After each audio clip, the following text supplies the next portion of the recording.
Go to Surf City and buy some douche. Unless you're in a wheelchair.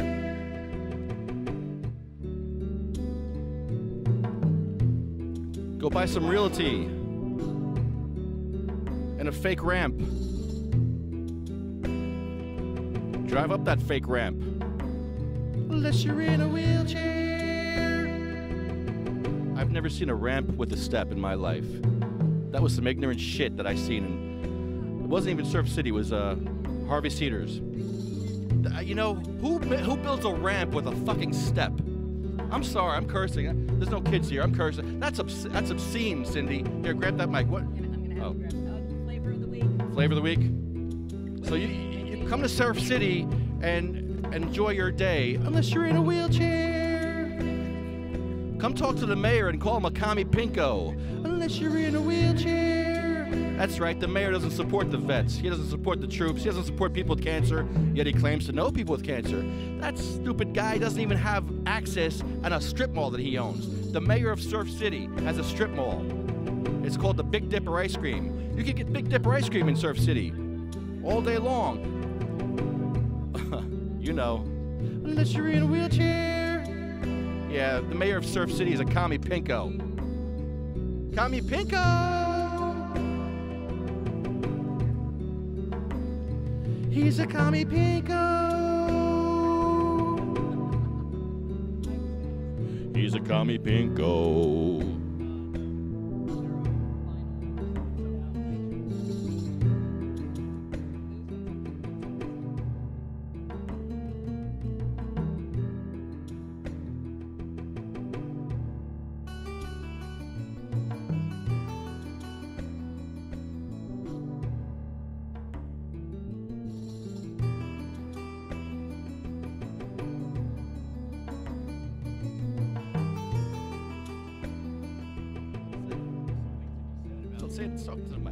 There's something to be said about sitting in front of the State House smoking weed. I love this. Yeah, it's nice. All right, that's your official mic. I want you to pull your chair up. I want you to get. I want that mic touching your face. You want me to go like jail style on this? Jail style. Let's get it all up in there, real deep. I need to hear you. Yeah. All right, we started a little late, but we're still started. We're here. Oh wow, there's a bong on the table. There's edibles on the table. Where do I start? All right, here we go. I'll start with the bong. This is great. Thank you. Beautiful. I'm here with Eric and Marie.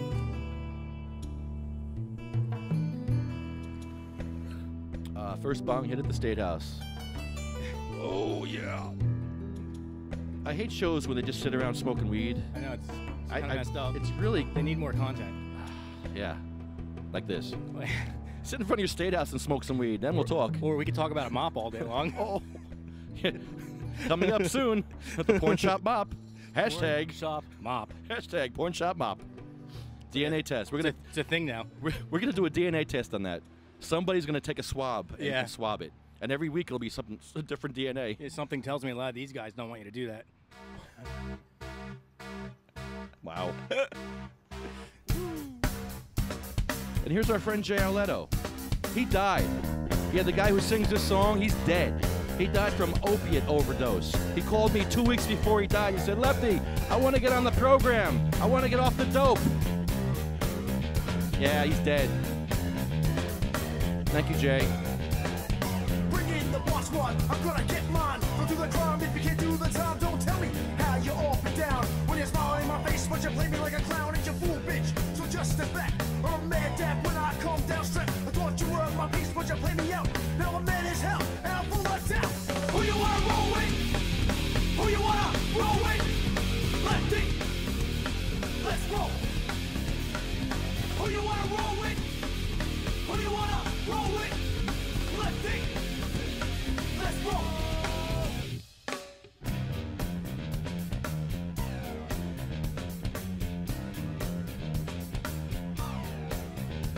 I'm back on the scene, it's time to get mean. I'm a lean revolution machine. Won't want people stay, they sway.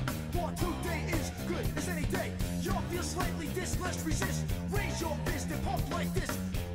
Promises all the time. Don't cross the line, and you know it's mine. Who you wanna roll with? Let's roll.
Welcome.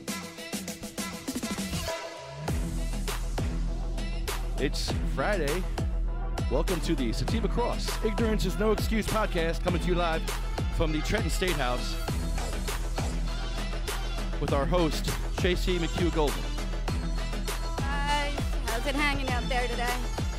Yeah, you got some nice array out there today. Beautiful smelling walking, driving by here. I was like, wow. This is perfect. Oh, that's some pretty stuff right there. Wow, neat. That's nice. What's this one called? What? Speaking to the mic, I can't hear you. He guessed. He wins. He wins. He already won. Sorry. Put the headphones on. This one's flipped backwards. What's up, ladies and gentlemen? We got a big show today. We're calling the Bishop. Bishop Jethro James is going to be on the podcast. I can't wait for that. I'm looking forward to it. Now, listen, guys, we got to be nice. Yeah, He's going to help us. Yeah. He's for medical. Absolutely. He's totally against recreational adult use. All right, fine. He can help us with medical. He's a cancer survivor, by the way, just saying. Right. I didn't know that. I looked up some information on him last night because I wanted to make sure that I was well informed coming in today, and I was pretty excited to see that he like you said, he is a cancer survivor, so he kind of knows what we're going through when we're dealing with opioids and just the crap that they pump into your body rather than just let you deal with it naturally. Yeah. When, sometimes you're better off to just kind of leave it alone. Like, don't break something don't fix something that's not broken. And like right now, we have to fix something that's very broken. We have to fix this for everybody, not just for our cancer survivors. Like our vets out there, man, they're hurting bad. They don't want and it was cool actually. I was talking to my husband's primary doctor down at the VA. And she said to me, I think what you're doing is really, really cool because, these guys, they need other options than just what we can give them. And she said, I can't wait till the day that I can write my first legal referral without these guys having the stigma of being illegal drug abusers no matter what. And it just made me feel good to know that, at the end of the day, like, yeah, will it help us all? But that's what we have to do. We've got to help us all. Now, Tracy, tell me more about yourself. What is your history? Why do you even use cannabis? Because you're a patient, right, in New Jersey, right? I am a legal patient. I have spina bifida. I was born with actually the rarest form of spina bifida called lipomyelonmeningocele. It is the only terminal form of spina bifida that exists. Whoa.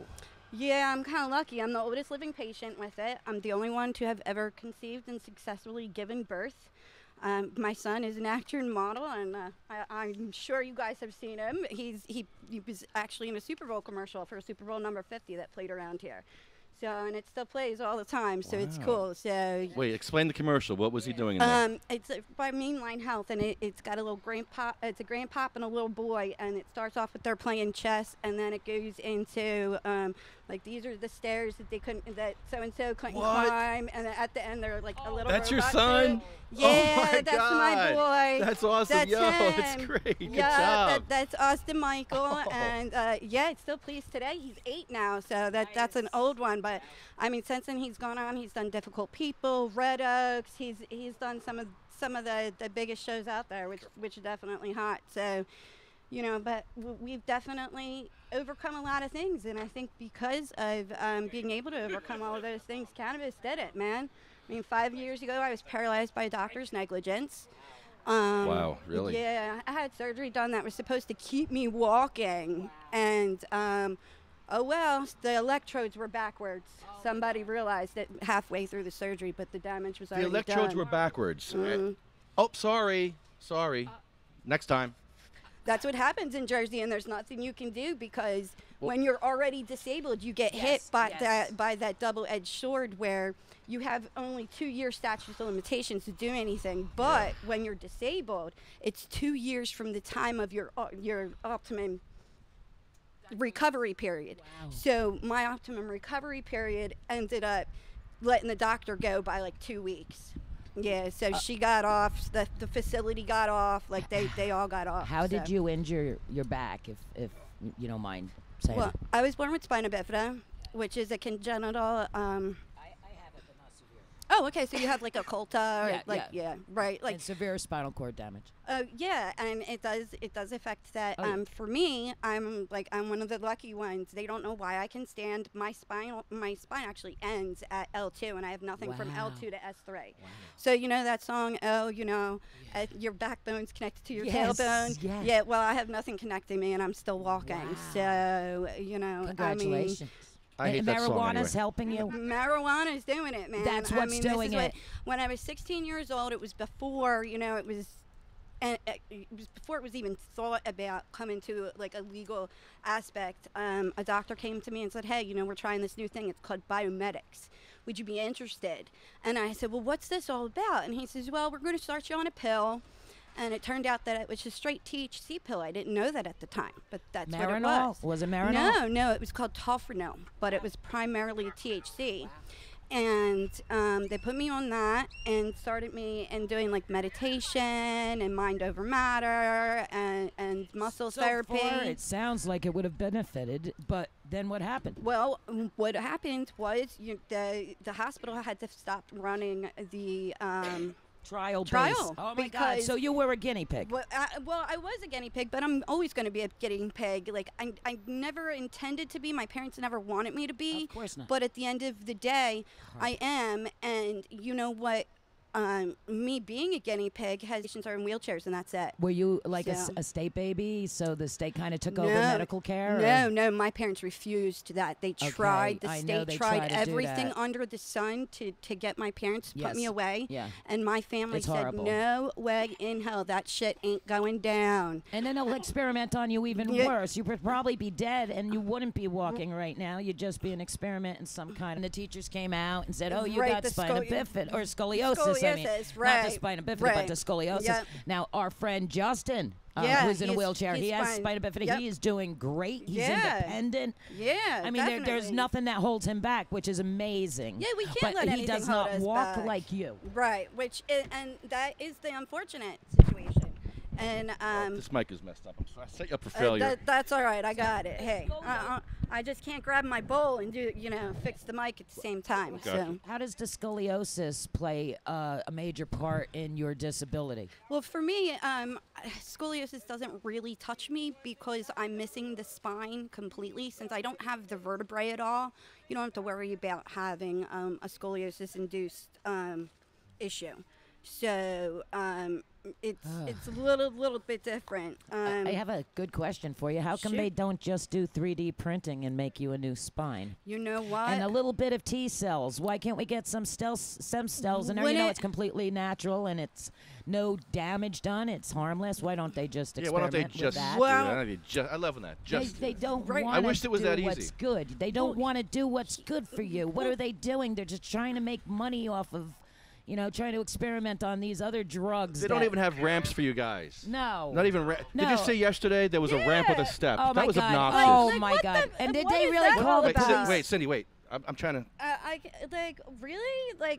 Do people realize that in all Americans, there's 83% of all Americans nowadays living in the United States have some sort of disability, whether it be physical, mental, emotional, opioid, whatever. It is still considered a disability. And people don't realize that. Like, we are no longer the minority. We are the majority.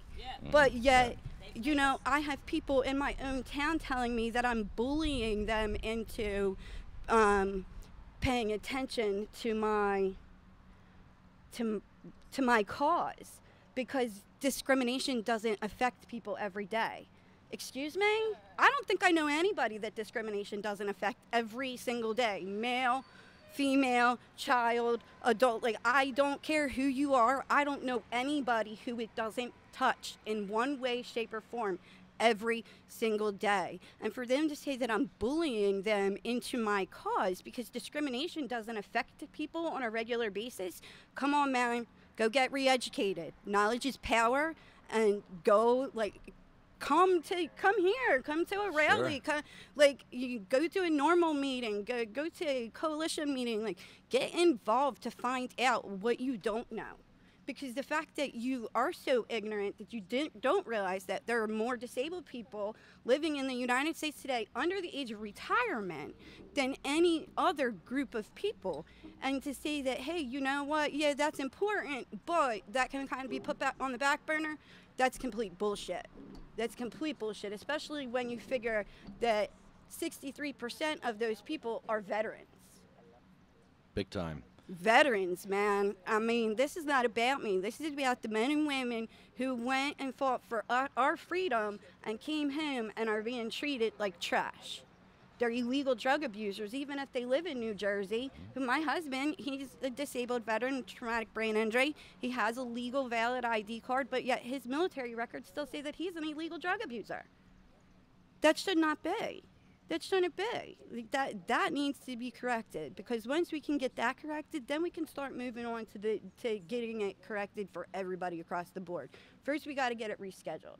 Let's get it rescheduled to where it should be, because I'm sorry, it's not heroin, it's not cocaine, it's not crack, it's not any of them things. It's not as dangerous as right now. I'm sorry if I'm a little bit extra shaky. I've been very open and honest about the fact that I made a major decision to go down on one of my opioids, because I only have 2 left. I was on 15 of them 5 years ago. Wow. 15 different medications. So I was literally drilling on myself. And through medicinal marijuana, I've gotten down to 5. And I made the decision with my doctor last week that, you know what, we're ready to change one of my dosages to conquer another one. And I'm right in the middle, I'm a week into it. So this is when the withdrawal really starts to hit you. And I'm here today, and I drove myself here. And, so this is the power of marijuana, man. That's what this is. Am I struggling? Yeah. Right now, if you look at me, I look like I'm sweating, but man, I could use every blanket that we had. I'm probably colder today than on 420, Yeah. But that's what happens to your body. This is what it goes through. I've been living with my bowl right by my side, that. I found some CBD products at the Cannabis Learn Convention that, let me tell you, man, I was kind of against lotions and the topicals because they really didn't do anything for me. But, man, I found this, and it's kind of a 1-2 punch. It's a spray, and you're more than welcome to try it, anybody who wants to. Put it on the part that affects you the most, and then you just need a tiny little dab of this lotion on top. It's like an icy hot effect. Now, she has severe, CBD's great. she has severe issues. Wow. We are puffing. We're working on it. We're Yeah. working on it. I'm working on pulling out I have a nice magnetic piece down here that is really cool because it can't be broken, which is the coolest thing about it. This is my newest piece, which is so cool because it's all magnetic. Oh, you don't that's have to sweet. worry about a carb or anything, and then to clean it out, you just take it apart. Oh, sweet. So you just clean the gunk out, and man, you're off and going again. And then you don't have to worry because you have no carb or anything. You don't have to worry. You just slide it to the side and you hit it, and you're off and running. Amazing. Really, I mean, let me tell you, this has been a godsend because you don't have to worry about dropping it, breaking it. My husband probably broke every single glass piece that I owned. Yeah, right? Exactly. Now I don't have to worry about it. Yeah, check it out. Give him a mic. Please, someone give him a mic. Please, emergency, SOS. No, it gets it gets a decent amount of resin. I cleaned it out 2 days ago, and if you slide it to the side and you check it out. I'm in chronic pain, and I am a marijuana smoker continuously for the rest of my days. It helps you, God sir. bless. Right, hell They yeah. help me. How's it help you? I'm walking them up. Nice. Right, you're moving, right? There you go. Right, absolutely. Oh, yeah, I see. Yeah, you can see it, and then it comes apart in another place that you can. You Yeah, guys I know, were I yesterday. see. You were talking about the Cura Hey, Leaf. here you go, man. Here's the new Cura Leaf packaging. Right there. This is just a regular old. Regular, Here you regular. go. Go I ahead and smoke hit some that. extra. Yeah, Will it absolutely. light up? Look how wet it is. Will it light up? Here's the lighter. Yes. If you got a lighter, it'll light up. yeah, Definitely. I got a light. But yesterday. Hey, well, let's see what this does. Yeah, I don't know what that one does. The one I'm that I lighting a have right blunt. now. They came out Hey, with this hey, one. It's called, come, baby.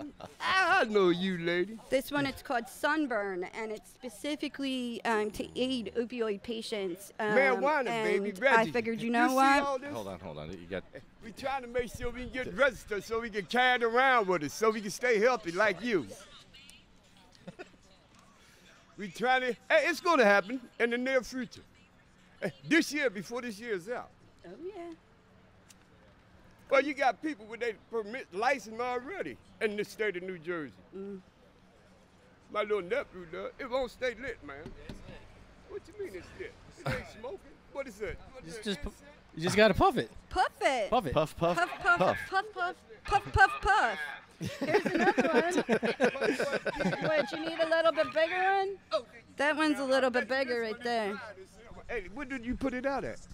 I just put it down. Okay. Somebody will take it. Oh, you don't want it? Somebody will take it, of I'll take it course. myself. Pass that shit. Oh, yeah. I can take this one?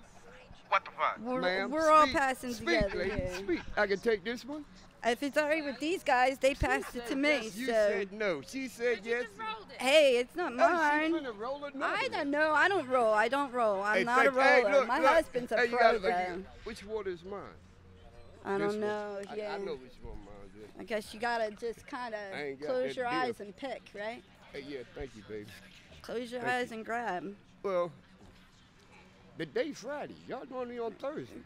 Yeah, Friday. But we're here for a special day because we have the Reverend calling in today, I right? know. Yes. Hey, Yeah. I was walking like you just treated me. They was over there on that side, though. Oh, all right. And we spoke. We had a conversation and everything. She left me with one like that. Oh, hey, you know what? It's all about helping other patients. And that's what she said. That's She was- what it that's is. what It's, she it's said. kindness to others. We're not about leaving anybody out, Yes, cutting yes, anybody out. We're yes. about being able to help other people in need right now, whether it be. Hey, you put a whole know, blunt in there already. No, I don't do blunts.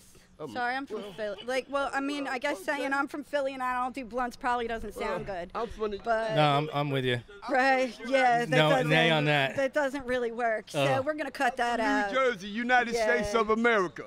Yeah, me too. I'm born and raised, but I live I can see the Yeah, me Philadelphia too, born and skyline raised right Jersey. from my front yard, and let me tell you, there's no place like Philly. There really isn't. How's the wheelchair access in Philly? Actually, believe it or not, with all the time that I spend between Philly and New York City, I gotta say that the wheelchair access in Philly is pretty top notch. I'm pretty impressed. Like the access over there is all up in order. Like I had to go over for a doctor's appointment at Jefferson the other day, and I said, you know what? I'm gonna take some video of if there's access or not, so that way, I can kind of show, because Lefty's been doing the Ignorance is No Excuse tour up in North Jersey, so it's like, hey, bring some highlights of what's happening down here, and we videoed what it took for us to get over there. Now, I literally live within walking distance to Collingswood Speedline Station. That would be the easiest access. Well, unfortunately, there was no access. Where there used to be a way that you could go in via ramp, and then you still had to go up an escalator, but you at least had that going up. Coming down was not as fun, but, you could at least get up. Now, it's all stairs. There's no ramp anywhere.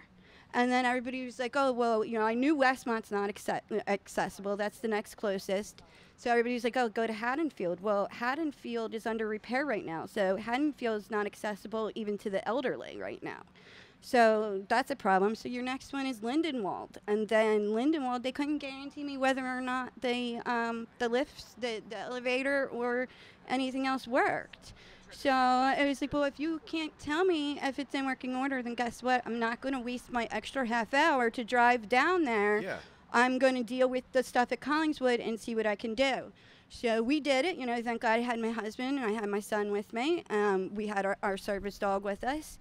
And we did it. We made it up there. We got up to the platform. Luckily, I can walk. I'm not in the situation where Justin is or some other patients that I know are, because I do have the mobility I was able to get up and get onto the platform. And then once we got in the actual train, there's a specialized place for wheelchairs on the side of the speed line. Well, these women sat there, and I asked them politely, you know, if I could please have that area. It's like a folding chair. Yep, exactly. Yeah, Yep. And there's signs right above them it's that say, clearly hey, marked, you yes. know, you must You move. must relinquish like, this seat for, absolutely. Yeah. They're very huge signs. Yeah, Everybody knows this. Yeah, It's well, no surprise to know anybody. This woman turned around to me and she said, I'm not fucking moving. Who the fuck do you are? You ain't fucking special. And I was like, what? Like, first of all, you realize I'm in a wheelchair. Second of all, my kid's here. Like, you know, I'm not a saint. I talk like a truck driver. I deal like I'm around veterans all the time. So I mean, come on, man. That it's such his life. He's going to hear it. He's heard it. But to me, a bigger curse word in my house is can't, because can't means not willing or I don't want to. That's what can't means. I'd rather him say fuck because he's frustrated trying to figure out a way to accomplish something than for him to say, I can't do this, because you can do it. If you want to figure out a way, you can do it. So, you know, that was just something I always grew up with. I also grew up with, I guess it was about 7 years old when I was talking to one of my doctors one day, and there was something that came up, and I said, I can't do that. I'm handicapped. And they said, well, what do you mean you can't do that? I said, well, I can. I'm handicapped. They literally took out the Webster dictionary because, you know, back then we weren't electronic. So my doctor went, got the dictionary, came back, opened it up, made me look for handicap, made me read the whole definition of handicap, then flipped it to disabled, made me read the whole definition of disabled. And there's very big differences. One's a mind thing and one's a matter thing. Like, because if you don't mind it, I'm disabled because I'm willing to find alternative ways of doing things. Let's see here. Handicap, it says here, a handicap is a circumstance that makes progress or success difficult, act as an impediment to. A disability is an impairment that may be cognitive, developmental, intellectual, mental, physical, sensory, or some combination of these. Disabilities is an umbrella term covering impairments, activity limitations. Yeah, they're both not good, but yeah, neither one of them is good. Like, they both have negative connotations, but out of the two of them, I'd rather have somebody call me disabled than handicapped because I'm capable. Yeah, I've heard that from quite a few people. Yeah, there's a big distinction there, and a lot of people don't understand it, but there is. You know, there's a huge difference between me having spina bifida and spina bifida having me. 5 years ago, spina bifida had me. When I was all drugged out of my mind and I had no idea what my name even was, it had me. Whether it was because I was drugged up by the doctors, because they wanted to hide what they did, or whatever the case may be, at that point in time, it truly had me because I had no other options. Luckily, I used my voice and I fought them and I said, no, I'm done. I'm leaving. You're sending me home. And finally, they did, because the letter came out that showed, oops, there was, you know, all of a sudden they realized the electrodes were backwards. So they didn't want to deal with me anymore. They went from, you're staying for another 3 to 6 months to, up, you're leaving tomorrow. And they booted me quick. And that was actually a good thing that happened to me, because my doctors down here who are Philly-based and Jersey-based, they worked very hard with me to get me to being here today. So, you know, that's why I say where there's a will, there's a way. Any day. But this is the new Sunburn. This was actually just released by Curaleaf Compassionate. Oh, you went there, Sciences, whichever one. These are the brand new packaging. Let me see yours. Yeah. This is the the new one. This is as of yesterday. Yeah, How was they're it? coming out. Here, try. Here, go for it. It's pretty. What town is Curaleaf in? Curaleaf is in Belmar, not northern Belmar, southern Belmar, Formerly known as Compassionate BELMAWR. Yes, it's Formerly known as Compassionate Sciences. Yes, and their shit still sucks, but I'm And sorry. the prices are still high. Does it smell like hay? Here you go. He's good for it. Just smell 'em. Unionize. They all kind of smell the same. Like, I don't think there's really any distinction They bought the between company between out. the smell. They bought the company out. So what happens is they still have all that cannabis that they still have. Yep, They yep. have to test their new strains. They still have to go through the whole testing process. Oh, this doesn't smell bad. The sunburn, Chem Dog's not too bad. And Chem That smells Dog's real good. actually got a nice, like, I'm kind of weird. I'm a backward, like, sativas put me to sleep and indicas wake me up. Reverse I'm just. That's Marie. Marie I'm agrees with totally, you. reverse reaction to medications. Me too. Yeah, I'm totally backwards with it. Give me a and Valium, I'll be jumping up and down. No, now as of yesterday, they just added gabapentin onto the list of Oh, God. opioids. Oh, no. I I was like, are you kidding me? I know. Because I thought, you know, Wow. I get off of the morphine Oh, my and then God. I'm done with the opioids and then I just have some background crap to deal with, you know, little things that I'll get off of like Valium. Yeah. But, you know, I mean, that's the least of my concerns. And then yesterday I saw this shit Yeah, that now Are you now my gabapentin's an Are you my opioid. friend on Facebook? I posted it. I think we are. I Yes, think I that might think be where I that's it. found that Yeah. from. And I reposted it. Yeah, I they reposted put me on that stuff, and I ended up getting neuropathy.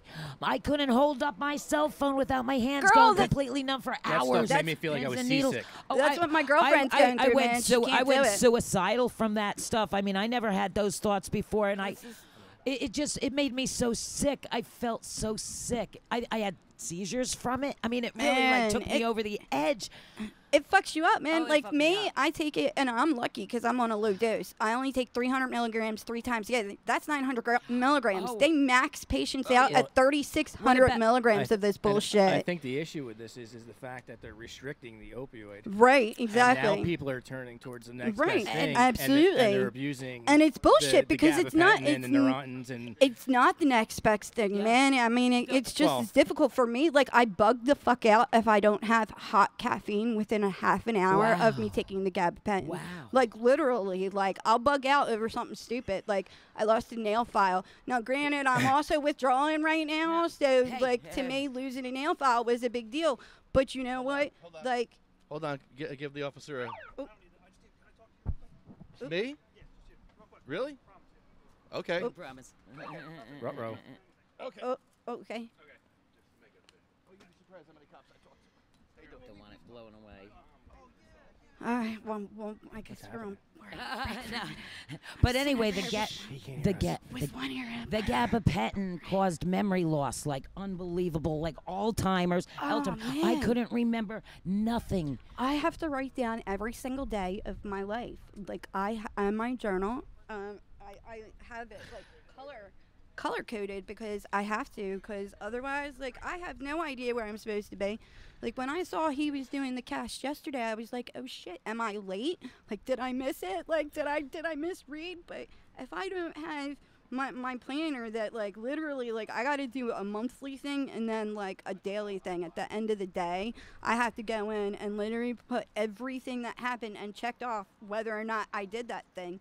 Because otherwise, Yeah, by memory tomorrow, loss. Wow, you're like super I organized. won't remember. Wow. I'm a yes, Virgo. That's good. Yeah, I'm That- never. that's I'm my an OCD. Aries. I can't do. I can't. I'm total chaos. I can't nah. organize nothing. Yeah. Me kinda being a in that boat, too. Virgo, man, I'm you know. A Virgo. Blame it on the. Blame it astrologically. I'm Don't a- even take it dimensionally at all. you know? Right? I'm a dead center Virgo. I'm a true Virgo. I'm September 12th. I get to see Elton John in Philly on my birthday, on my 40th, my 40th birthday. That must have been expensive. Yeah. Well, you know what? My parents thought it was worth it because, hey, they were told I wasn't going to make it till 1. Wow. And the fact that I'm going to be 40, like, it's worth it. It Oh, doesn't God, matter yes. how much it costs. When you gonna be it's worth 40? it. September 12th, the actual day that he's in Philly. Oh wow. So, yeah. Happy birthday. Thank you. Prior to your. We went all out. We got a big, club box with all the food and drinks. God, go live. Go so- live if you're Oh, allowed. absolutely. Yes, I go can. live. It's We're all gonna be at the Elton it's a John private concert. thing, so well, let me see how many tickets I have. Maybe I got to bring a couple people along so Oh, we that can would be check out fun. the Your silence is accessibility killing me. over there. Yes, Let me tell you, yeah, I can't wait to hear what happened over here. Yeah, whatever. I was listening, but trying not to listen at the same time. He tipped me off. They're coming back here in about an hour to bust everybody. So Really? yeah, we have to get out of here. Oh, okay. Really? I get tipped off by cops now. Really? Nice. I get inside information. Can we smoke one first? Burn one on, and then we got to go. Yeah. We got to pack it up and go. Really? We gotta go. Yeah. Really? Wow. They're going to bust us. Really? Yeah. For what? Now, listen.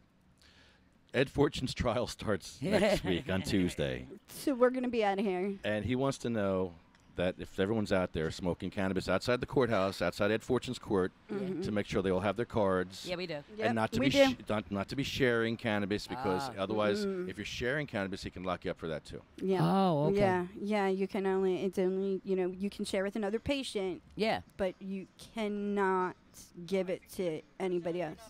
Oh, you You can't no? share at all. Oh, You can't okay. share at all. Oh, okay. Oh, Yeah. sorry, that's my bad. But Thank what you I for do, the correction. when I smoke though. a joint with you, appreciate it. what I do is if me and you're going to smoke a joint, Uh-huh. I'll put your weed first in the Oh, joint. yeah, Mine, mix it. yours, Right, mine, right. yours, That- mine. yeah. And then we yeah, have to that's keep why mixing Right. back we and forth. each put Right, our right, own right. pot Yeah. in the thing. It's a yeah. process, but we Yeah. we Yeah, follow you the got it, master you got rule. You know what? It I've also been doing keeps that- everybody safe. Yeah, I've it been does. doing that for so many years. I've never even, I guess, paid attention to the fact that we all put in, and then whatever you put in Yeah. goes in. So And then we got to I've try to never make sure we really- smoke our Yeah, own. you have to know what Oh what's yours. yeah, You have to gotta remember make what sure order which to go one. in. Yup. Keep the order. Yeah, You gotta keep the order. Order's going. important. Don't See, lose and order that's, is important. that's what fucks me up is because I'm part You- of South Philly Normal, as you guys know.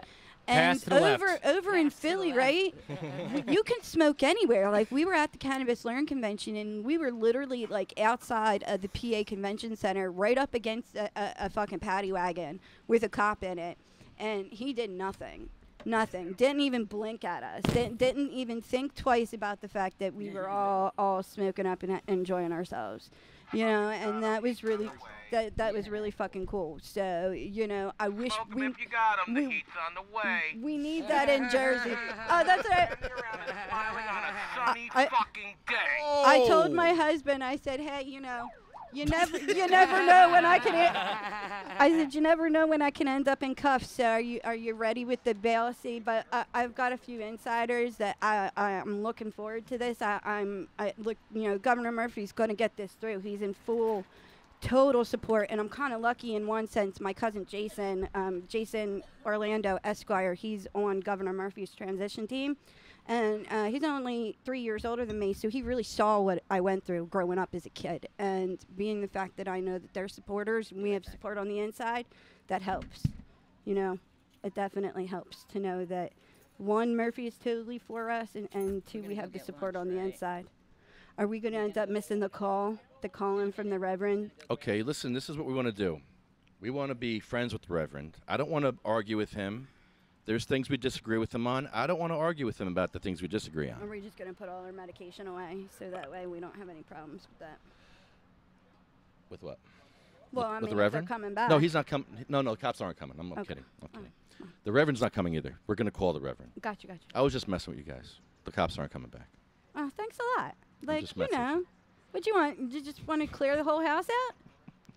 Trying to make everybody go away. I'm just kidding, man. It was a bad joke. My husband's probably like going to the Mac machine right now, like getting bail for me. I'm out here like Jason. If I get arrested, come bail bad. me out. I'm a douche.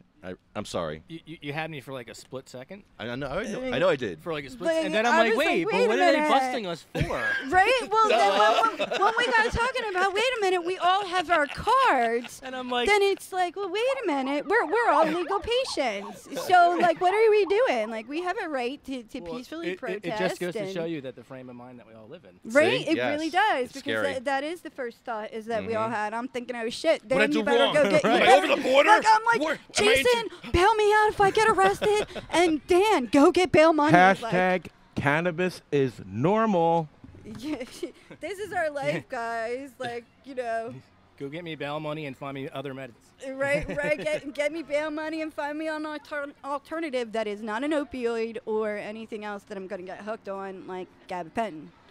Because, like, she'll tell you, man, if I have to take my GABA and I don't have, like, hot caffeine within a half hour of it, I'm, like, a totally different person. I'm a totally different animal. It sucks. Because, again, I feel like I'm owned by my whatever you want to call it. And I don't like that. Like, I've always been proud to say, yes, I have spina bifida. It does not have me. and I have to make sure that I keep it that way. So, you know, and that's why I'm downgraded. I said, you know what, now's the time. I'm speaking in front of the state assembly again tomorrow, and to kind of be there and say, hey, this is what a person goes through. Right now, this is physically, you can see physically what I'm going through. You guys saw me on the 21st, which I knocked it out of the park. I got my rambles out here, so I didn't ramble there, which killed it. And I got a lot of answers for some questions that they had that New Jersey was worried about as far as like home cultivation. They're worried about the smell. And I was able to get some answers over at the Cannabis Learn convention. Like, I'm really glad I went and spent the day over there with South Philly Normal, because I was able to answer a lot of the questions that they have. So when I go in there tomorrow, I have all this already. Like, I'm making sure it's all scanned in and already sent to their offices. So, you know, it'll be there ready, so everybody's got a copy of it. And I answered the questions that they had last time. So, you know, looking forward to it. This is our last one. This is the last hearing. So, you know, it kind of sucked that we weren't able to find the official recording of it. Like, I know they recorded it. I even ran into somebody who is involved down at Rowan in their audiovisual department. And they said, oh, yeah, the hearing was definitely recorded. And they said, oh, I could get a copy of it. And at the end of the day, they weren't able to get me a copy. So I was like, well, that kind of sucks. But, you know, it happens. I mean, I have my recording of it. I don't know what happened. I wasn't able to video it that day. But, you know, tomorrow I'll make sure that I get a good video of it. So, because just the amount of knowledge that they've gone from the first hearing back in March to now is crazy insane. Because in the first hearing, they were listening to everybody's bullshit. It didn't matter what the people said. They were listening to it. The last hearing, if people were up there spouting complete shit, they were cutting them off. They were like, well, you know what, that's crap. That's not, you know, that's not right. That's not what we're finding. And the amount of education, and even the chairman admitted that he took a trip out to Colorado, and he went and he checked out the way it works out there. So, I mean, that was kind of cool for him to admit. So, of course, I turned around and I said, you know, now the VA can call you an illegal drug abuser because he's a veteran. So, Army, awesome, go Army. You know, that's definitely, Army's just where my heart is. I love all the veterans. Everybody that served, I thank them all every single day. But I'm just, I guess my husband being a tank driver for the Army makes me a little partial. That's badass. So he drove the big ones too, Nice. the Abrams, the big boys. So yeah, he led the way for Operation Bright Star. They can do like, I don't know, 60 or 100 miles an hour and shoot. They hit the targets as they're going. Like, come on, man. And That's nasty. he actually got a presidential citation because he was the he went like 30,000 miles with. He was the only one that went so far without his tank having any equipment issues or any problems while they were over in Egypt for Operation Bright Star.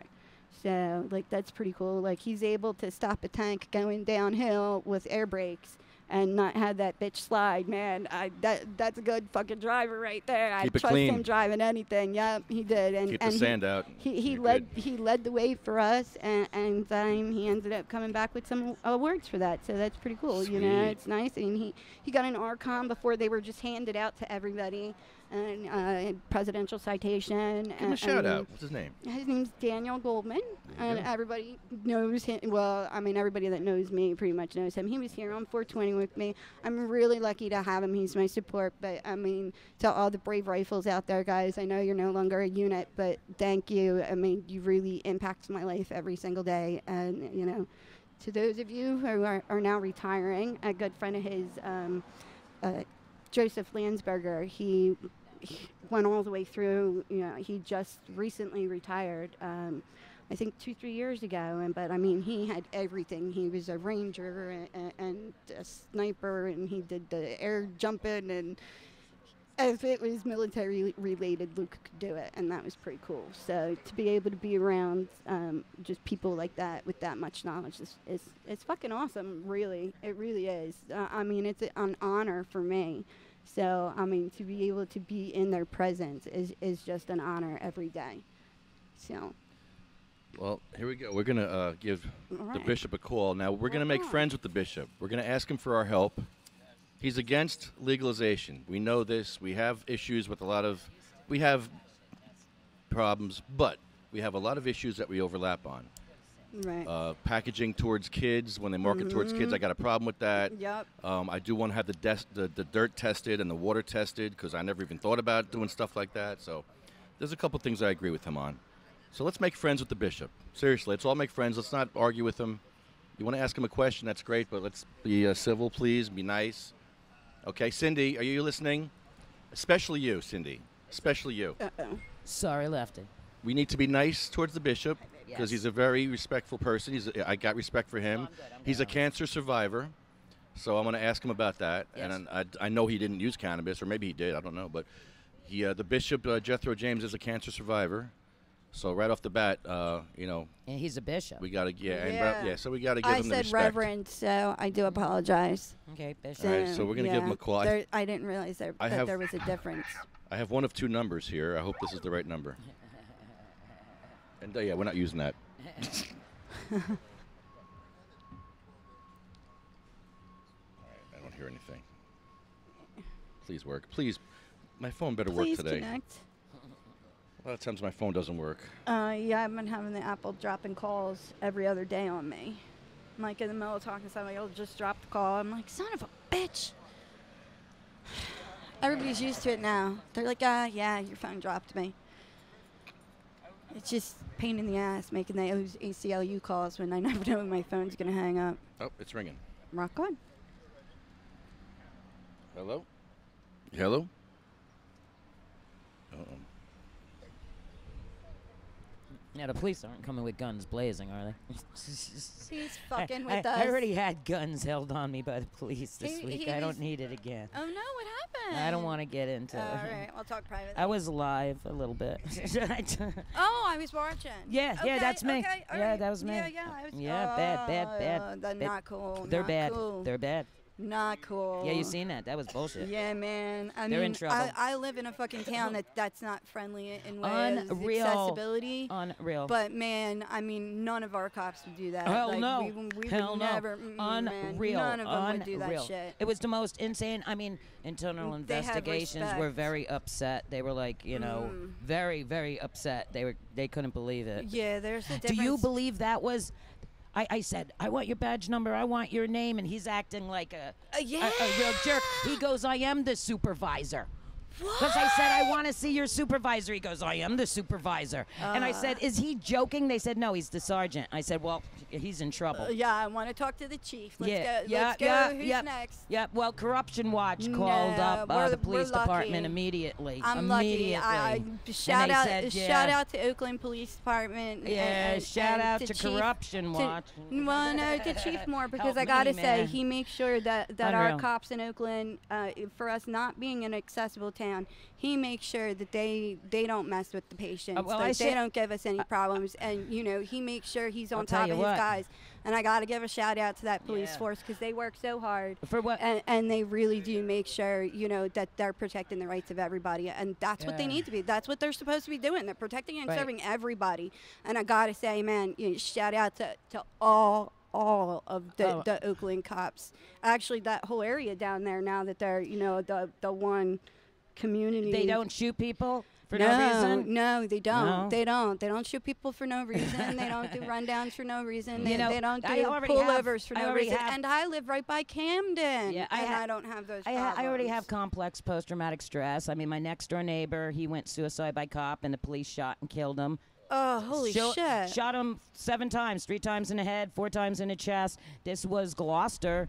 And yeah. so you're right down in Blew my him neck of the away. woods. He 'cause was I'm he from was Oakland. he was on the phone with me, trying to get help from me When did they that killed. happen? 'Cause I'm from This Oakland. I've been in happened, Oakland for 40 years. April 17th, 2009. This happened. Holy shit. He never heard a fly. Never heard a Oh fly. my God. 28 years old. Oh my God. Looked like Eminem. The kid couldn't walk down the street without getting harassed because was he had. his name Joey Hunter? No, it was Carl Herlock, and he had a. Oh, he I had know a, him. Oh my God. Oh, he I was. know him. What you saying? Was he it back was in like the a son to days? me. Oh, he was He so was my next door awesome. neighbor. I used to babysit for him in the beginning, and then we became friends, and we used to go ghost hunting in our neighborhood. Oh my God, I got a ton of chills when you said pictures. that. I We got a had ton so of much pictures.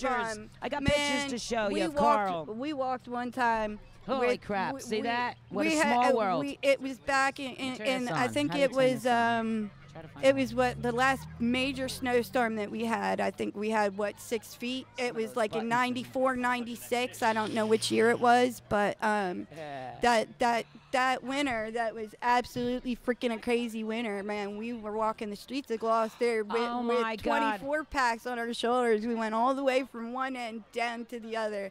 And we were just walking in the snow because, Oh. I mean, you couldn't get You through, know what? and he was one of the crew. I haven't heard from Carl since, he died April 17th, 2009. May 2nd, 2009, he came through. I hadn't heard from him since. And then last year. Oh, Last wow. year. And then now he sent me to you. Yes. No, last year I got to tell you what happened. Ariel that just got here, she's very aware of what goes on in my life, which is very unusual. Ha. I heard the other night, it was crazy. We stopped at Wawa on the way home from my women's auxiliary meeting, and I'm sitting in my truck waiting for my husband and my son to come out, and all of a sudden I hear, "Move your car," and I look, and I didn't think about it, and it was my grandfather's voice, and I look over, and it was my dad.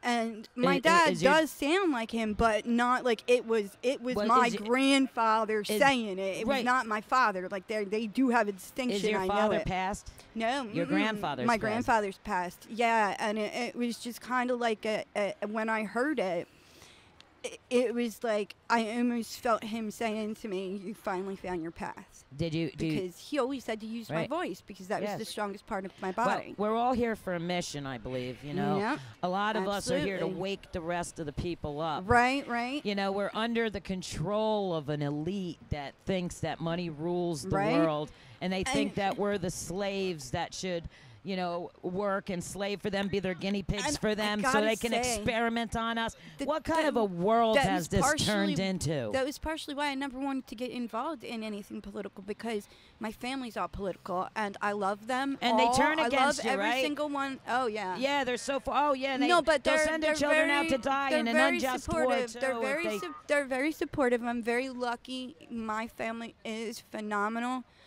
Shout out to the fact that they are phenomenal. Like I said, my cousin Jason is one of Governor Murphy's transition team, and I couldn't be prouder to know that we have somebody on the inside.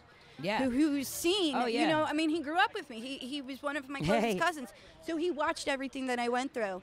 And Are I the mean, children it was lined up really- to watch the police come and give a show? I guess so, right? Yeah, It because looks they're, so, it looks huh? like they're It staging looks like an audience. They're waiting back looks like there. we got they're an waiting audience. They're waiting for the paddy wagon. It's the false flag and right now there. Here we now go. they just They're cleared like, out "Come on, the children, spaces we got here. something to show you. Drugs are bad. Drugs are bad. This is what happens. This is why This weed is what is could happen. evil. This This is is why what weed is happens. evil. Watch what we do to the potheads. Yes, watch the police take them out. Watch them take them down. Those evil hippies. You've got these All right. people saying that we're Dirty only in it to hippies. just get stoned. Like, Yeah, I right. wish I got stoned Yeah. anymore. I don't even feel Oh, the shit God, anymore. I know. Yeah, It right. just barely relieves the Right, anxiety exactly. they're causing I us. just feel barely straight. Like, exactly. Like, I don't, You I know- couldn't tell you the last time I got All stoned. right, listen, let's call the bishop. All right. All right, now bishop. listen, we're going to be Back nice on to track. him. Yes. Very Cindy, nice. I'm starting off with everyone's mic off, so don't even yell at me. I'm shutting everyone off right now. All right, let's call the bishop. You ready? All right. This better work. This better work.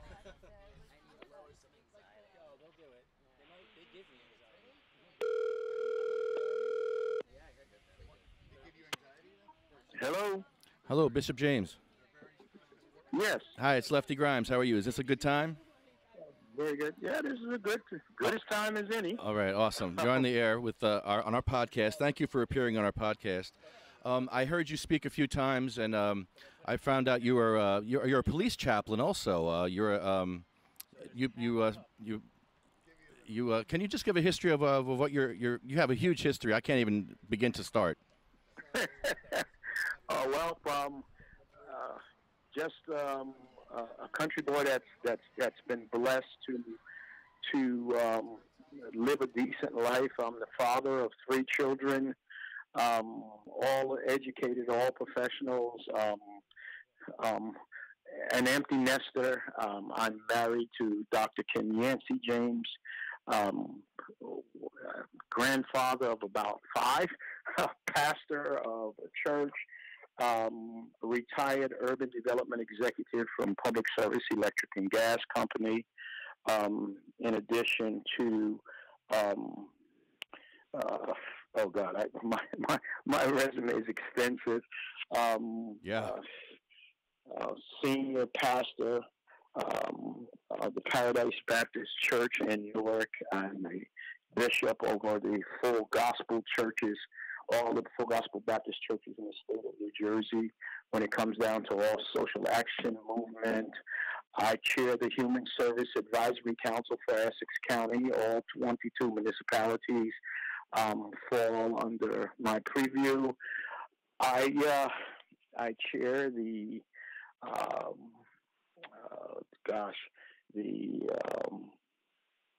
I want to say, I chair FEMA, the Appropriations Committee for the City of Newark, and I could just go on and on and on. I know. I couldn't even. I don't know where to start. But you're also a cancer survivor too, sir, right? I'm also a cancer survivor, a police chaplain. I worked the triage center on 9/11, and that night wound up in and down at ground zero doing what I could. I've survived cancer, and I'm just a blessed brother to still be here. I'm a chaplain after 20 years, retired chaplain from the Newark Police Department, and then I was tapped chaplain for the New Jersey State Police, and so I still hold that designation with the New Jersey State Police. And I'll assume that you didn't use medical cannabis for your cancer. You used something else? No, sir, I did not. Okay. I did not. I had a series of course, the chemical treatments, the operations, and all of that. And so I'm really happy just to still be here. And I'm also the president of Newark, North Jersey Committee of Black Churchmen. We're the oldest ecumenical African-American organization in the state, and out of us comes the New Jersey Black Ministers Council. So I'm kind of a busy guy, and I still do what I do. I'm supposed to be retired, but I think I work more now than when I had a job. Yeah, I'm retired too, and I do more activism now than I think I worked ever. I try to help people with cancer and disabled war vets and people that are sick. And this whole legalization thing doesn't interest me because it's actually hurting the medical patients right now. The people that really need it are suffering. And there's a lot I need to ask, how are these people suffering when the reality is that the medical piece is fine, from my understanding. The medical folks are still allowed to sell cannabis unrestricted in the state as long as you have a prescription. The problem that I'm seeing is that the money-hungry folk that are looking to legalize cannabis statewide under the auspices that it's social action is a total falsehood. The reality is that even the marketing of the cannabis as we know it now is being marketed to children. When we look at what's coming out of Colorado, the Gumby Bears, the Pop-Tarts, the Rice Krispie Squares, and I could go on and on, the soft drinks, they're marketed to children. I agree They're with not you. even marketed to, and the reality is, I've offered some of the folks on the other side of the cannabis argument, said let the governor put together a commission, set us down, bring the sciences to the table, bring the medical folks to the table, bring the social folks to the table. And I believe that what should happen is decriminalize cannabis. But there is no plan in this bill to let anyone out of prison. There is no money allotted in this bill for the social ills that will come along with total legalization of recreation cannabis.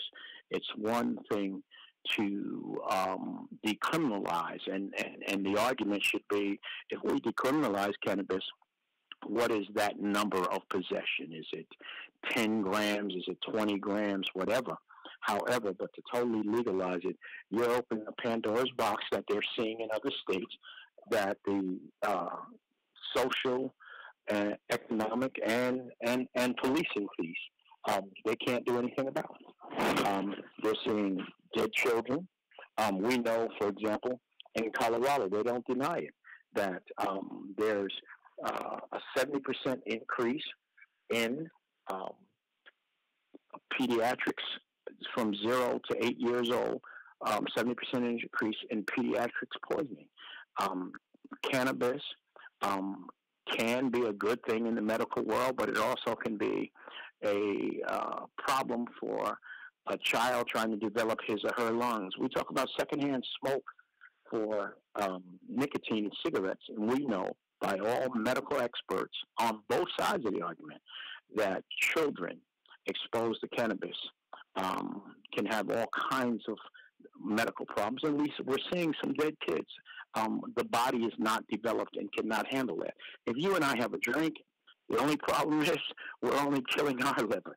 But if you and I are sitting smoking cannabis, and my grandchildren are in the room, my grandbaby who is 17 months old, then we're going to kill him.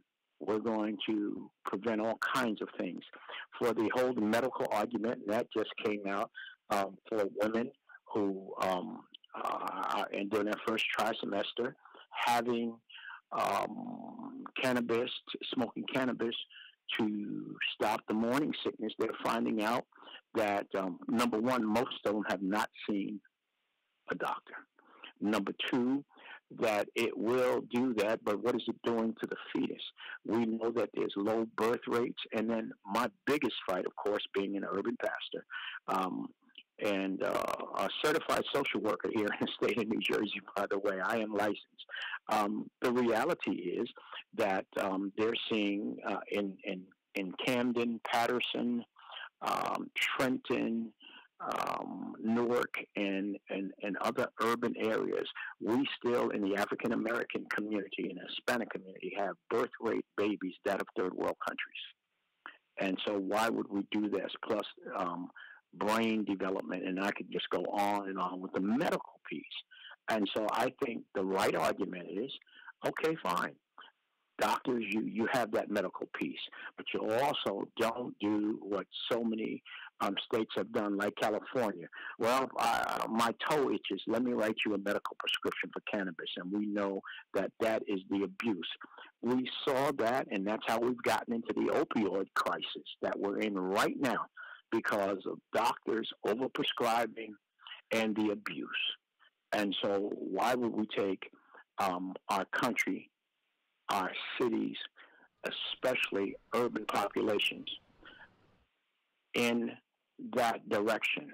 And then in this state already, with all due respect to Governor Murphy and folks that want to do this, NIMBY is alive and well, not in my backyard.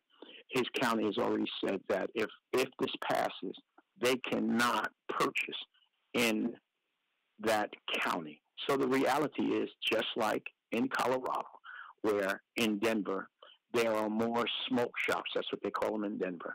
More smoke shops in urban populations than there are McDonald's and Starbucks combined. It'll be forced into the urban areas that are already depressed, urban areas that already jobless rates are unbelievable. If the jobless rates, and I'll take Newark, at just 20 minutes up from Newark up to 80, you're in places like Parsippany and places like that. If the unemployment there is 5%, it's 15% for the population in Newark. Just recently, we were given a host of jobs for the 10,000 plus students at Essex County College, about 100 jobs. So we do preschool, our people going to work. We're still the bottom of the totem pole. We're still laid off. We still can't get jobs. And so you can be the best and the brightest, but because you have a history of marijuana use, and it's not for medical, where are you going to work? Can't work at Home Depot. You cannot work at Lowe's. You're certainly not going to retire from PSE&G. You will never work in law enforcement. You're not going to work for NJ Transit, and you're never going to work on the porch. You're never going to work in the airport. And it can go on and on and on and on. And so if we're going to have a decriminalization conversation, but this is all about money, and it's about money that that is not well thought out, because we know that you can't take it to a bank that is with the FDIC. You can't pay for it with a credit card. You can't pay for it with a check. So in the states like Colorado, we see the ills, and I don't believe that this governor has really did due diligence on what would be the real cost and what would they really realize. And then let's talk about real jobs. Who's going to go around, if anybody that knows that you have a cash business, if I say I sold $10,000 worth, perhaps I sold $12,000 worth. Who's going to count the cash? Who's going to pick up the cash? Where's the cash going? Do we bring it to the governor's office? Because it can't go into a bank. And so there's so many questions that and answers. And then what are going to be the policies for those that violate? How much are the licenses going to cost? Will there be entrepreneurship for everybody, or will it just be a front and a lot of private money coming out the community? And I think those questions beg to be answered. Well, you mentioned one thing about law enforcement. I talk to a lot of cops, and because I do a tour for the last few years around the state, and a lot of cops are on Xanax. They're on all these other pills, and we're trying to get them job protection. So between what's a doctor and an officer should be between them. And how can we get these cops job protection? Because that's what they really need. Well, let's talk. Let's talk about any job. Let's say that, and I retired from PSNG. Let's say that I'm running a 10 kV cable, and I'm on Xanax or I'm on something. If I'm high, I can kill a lot of people. And so I agree there has to be some kind of medical piece. But let's talk about that. With all due respect, but first of all, my child is only here because of medical marijuana. Even the neonatologist came to my husband and I and said that was the best thing that I did during my pregnancy, was stay a patient of medical marijuana. Without that, he would not be here. My child is an actor and model. So I'm sorry, to try to say that children's lungs are not fully developed, that's scientifically disproven right there. And the second point of saying that our unemployment is so high, our unemployment is so high because people who are legal medical users cannot get jobs, period. That's the end of the story. You can have all the PhDs in the world, and then you go to any job, and you go to apply for it, and the minute that they do that drug test, boom, you're done. That's why our unemployment is so high. Our unemployment is so high because marijuana is scheduled the way it is. The shit needs to change. What we're supposed to look at.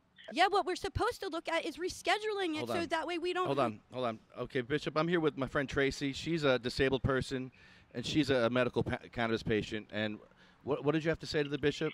With all due respect, Bishop, I totally respect your right to have your opinion, but it is a scientific fact that medical marijuana does not harm the developmental stages of children. In fact, my child is here today because of medical marijuana. That's the only reason why he's here. He was born 8 weeks and 2 days early with his lungs fully developed because of medical marijuana.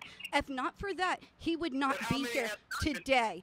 And another thing is the reason why our unemployment level is so high is because we have people with PhDs who go to apply for jobs that are open for them, and the minute that they go get that drug test done, even if they're a legal user, they have their legal card, they're a legal patient, boom, right away, they can't get the job. So if it gets descheduled, then unemployment levels will go down. That's a proven fact. These are proven statistics. That is not a proven fact. Yes, that is not what we're finding. Let me give you what we're finding. Let me give you, with all due respect, what we're finding in Colorado. These are facts.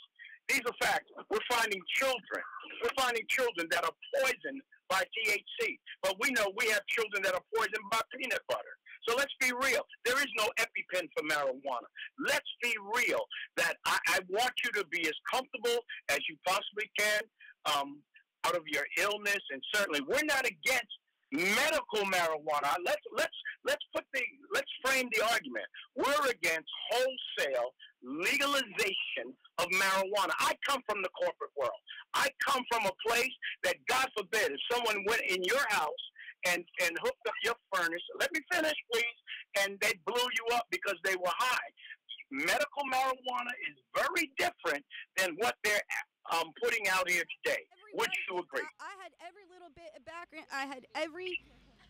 I was lucky enough to come from the flip side. I had every opportunity in life. I had family that they could make a phone call and get a doctor's appointment that literally there was a 2.5-year waiting list at the time that I was born with the type of spina bifida I was born. That's how much power my family had back in the day. I came from the rich white part of this. And let me tell you something. These people, they're not in it for the money. They're not in it for the money. They're in it for helping people like me. We're talking also, about another medical. thing that is It is not a proven fact. There has never once been an overdose related to strictly marijuana. If it's been laced with something, fatal overdose. Right, exactly, a fatal overdose. If it's been laced with something, that's a different story. But strictly marijuana, there's never been a fatal overdose on the book. Bishop, is that correct? There's never been a fatal overdose of cannabis, right? There's never been a fatal overdose of cannabis. But let's talk about medical marijuana, which is controlled. It's grown controlled. And let's talk about legalization wholesale. What are we seeing with legalization? Because remember, this argument, I'm not arguing against medical marijuana. So I don't know why that would be on the table. Nobody's trying to take away your medical marijuana. What we're saying and what I'm saying is that if you put marijuana in the hands, and we're seeing cartels are now in Colorado, we're seeing in Nevada, we're seeing we have an influx. 55%, this is a fact, 55% of African-American children are now in the juvenile system because they don't go to a medical dispensary. They get themselves some cupcakes, some brownies, some candies, some sodas. And so now they're in possession of an illegal substance. And all I'm saying, to get medical marijuana, the nearest one to me is in Montclair. You have to have a doctor's prescription. You have to have a card. And we're not stopping that. That's fine. But he's not selling to children. There's no Pop-Tarts there. There is... and so I don't know why you would come with legalizing, because it is legalized. Medical marijuana is legal in this state. How do we get police protection, though? Because the police are not protected if they choose to use cannabis. The police are not protected, though. Fair employment, period, across the board. How do we get fair employment? How do we get the right to have a choice and not go down the road of opioids and heroin and harder drugs and choose to use marijuana and be able to get a job? Okay, let me answer that question. Number one, and I'm just common sense. You're going in for an operation. Do you want your doctor high while he's operating on you? Number two, you're getting on a plane. Do you want your pilot high that's flying the plane? Number three, I work for PSENG. We're putting in 10,000 volt kV line. Do you want someone high up in? I mean, so there has to be some real discussion before he. on what is I'm sorry, but We as a know patient, that I've had certain over codeine 70 cough surgeries. I am cannot scheduled be for used another one on May if you 31st. drive, And let me tell do you you want something. them to If run I found trains out that and my doctor was smoking doctors weed, and I stuff? would There fucking needs to be praise real that man. discussion. Because But it I is would not prefer to find out legalization that of he's cannabis, smoking because weed, that's that two he's different having a issues. shot before he's doing Medical surgery is on me, fine. or that he's And how do taking we get pills that in any protection? way, shape, Has or to be form. some real Because I'm discussion. sorry, now today But no one gabapentin's in an their right opioid. mind I don't want a wants doctor someone working on me who's on gabapentin is high or every day Valium or flying or away. Would you agree Oxycontin with that? or morphine. I don't want that doctor working on me. I want the doctor who just smoked the bowl. That's the doctor I want working on me, because you know what? Yeah, she wants He's that the one doctor. paying attention. She wants that doctor. I kind of want that doctor He's too. the one fucking paying attention, and he's on point. Hold on. I'm sorry. Hold on. He's on Go, point. go ahead. Go ahead. Which one? Go ahead, Bishop. I'm sorry. God bless you. I've had some operations. I'm a cancer survivor myself, but I would want the doctor to have nothing on his mind but my life at that time. And so that's where I would be. Nothing else on marijuana. There's nothing else on his mind. Because when I'm on marijuana, there's nothing else on my mind than my care of my child and me being able to be a cognitive part of his life. Because when I was on pills, when I was out of my mind, drugged up, I didn't even know my name, and he didn't have a mother. Me too. That's not fair. Me too, Bishop. He I was a now zombie. has me back because of medical marijuana. If not for that, he would not have a mother today. He has a mother in his life who can be part of his life. My child is an actor and model. He's listed with BMG in New York City. He was in a 50th Super Bowl commercial in this area. And he is go ahead. perfect to this day. Hold on. Hold on. Hello? Yeah, go ahead, Bishop. Sorry. I think I lost you for a moment. Just I'm here. Go ahead. 1 second. Let me see. Oh, okay. Okay. Thank Are you. you there? Bishop? Can you hear me? I can hear you now. I'm trying to Okay. get you back into the vehicle. Just hold on 1 second. I did want to mention something about, you enlightened me about something I didn't know. You asked about legalization, about where they're going to grow the plants and where's the dirt going to be tested. You know, I never thought anything about testing the dirt or testing the water or the growing mediums of these dispensaries. I never thought about that.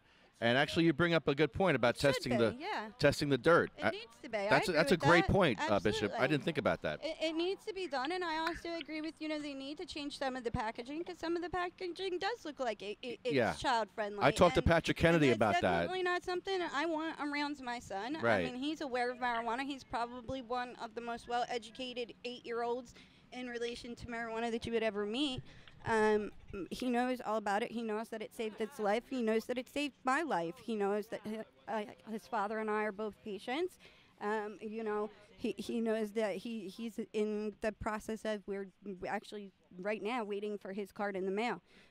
So because they told my husband and I, we never smoked around him, because I even feel, even with cigarettes, that that's my choice if I want to do that.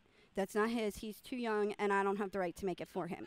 So we don't smoke around him, and we were always careful about that. But he started having problems, actually, because he was growing up and having problems developmental-wise, because he no longer had the marijuana in his system anymore.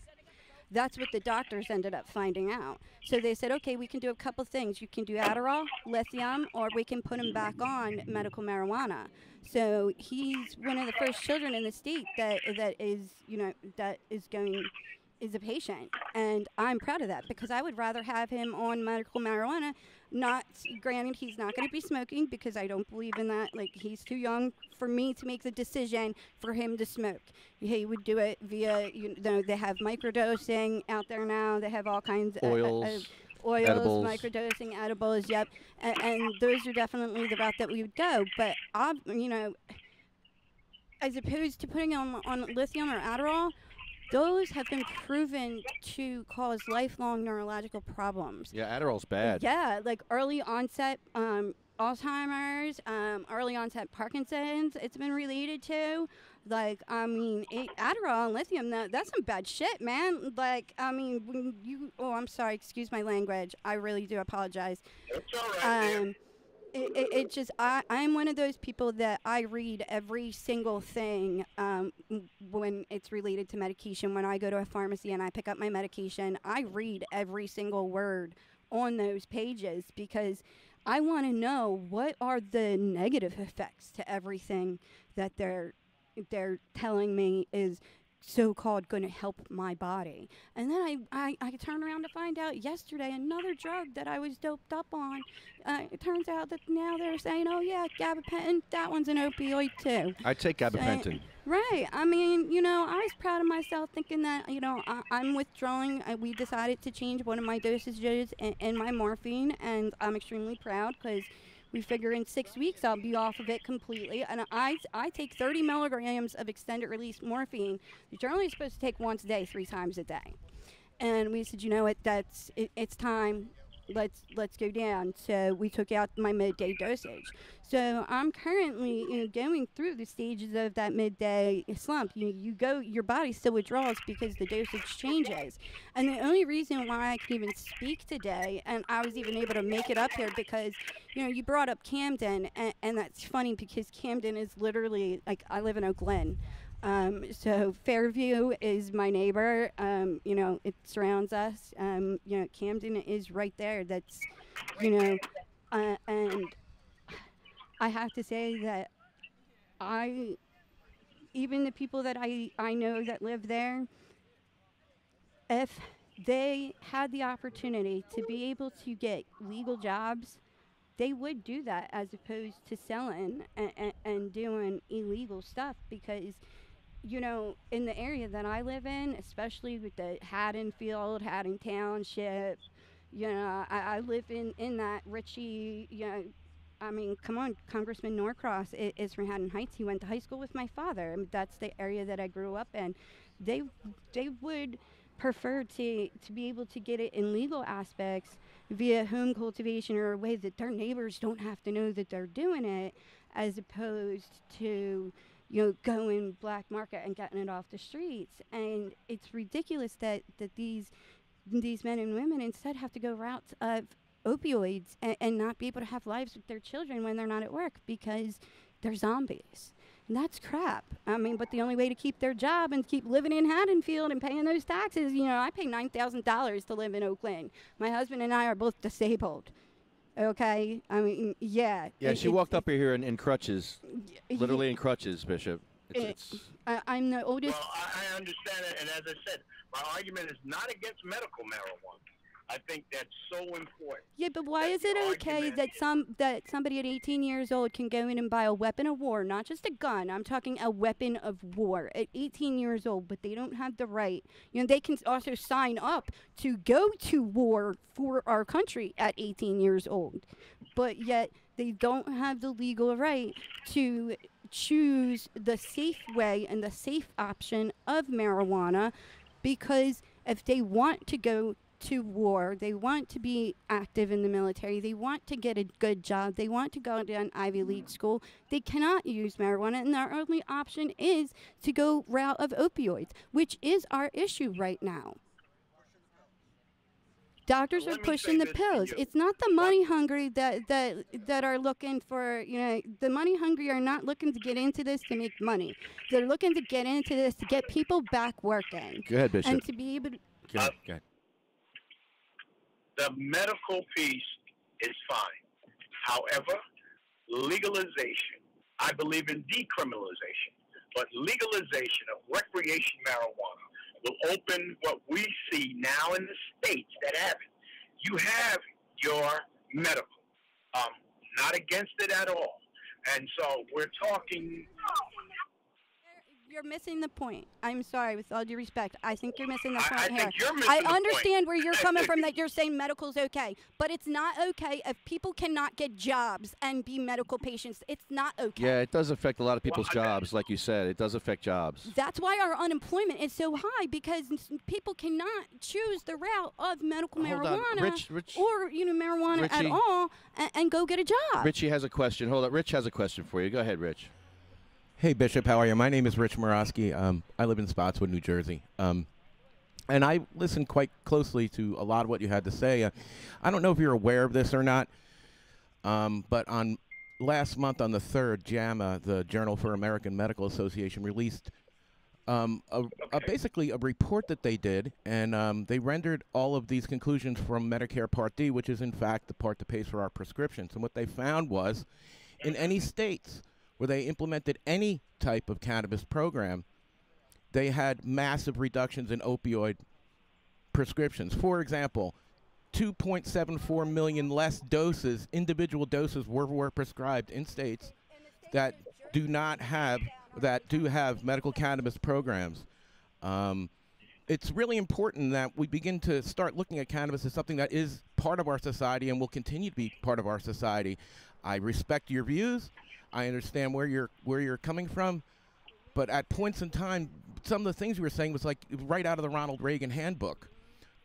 Try and maybe do a little bit more research. I don't know if you've ever been to a dispensary here in New Jersey. We could easily get you set up with a tour and come see the dispensary in the Garden State dispensary in Woodbridge. It's unionized, and you can see for yourself exactly how this medicine is made for the people, your constituents, the people in your neighborhood. Once again, not against medical. I want to be real clear. I'm against wholesale legalization. Medical, if there's no argument. There's no argument from my side about medical. And so, but let me say this.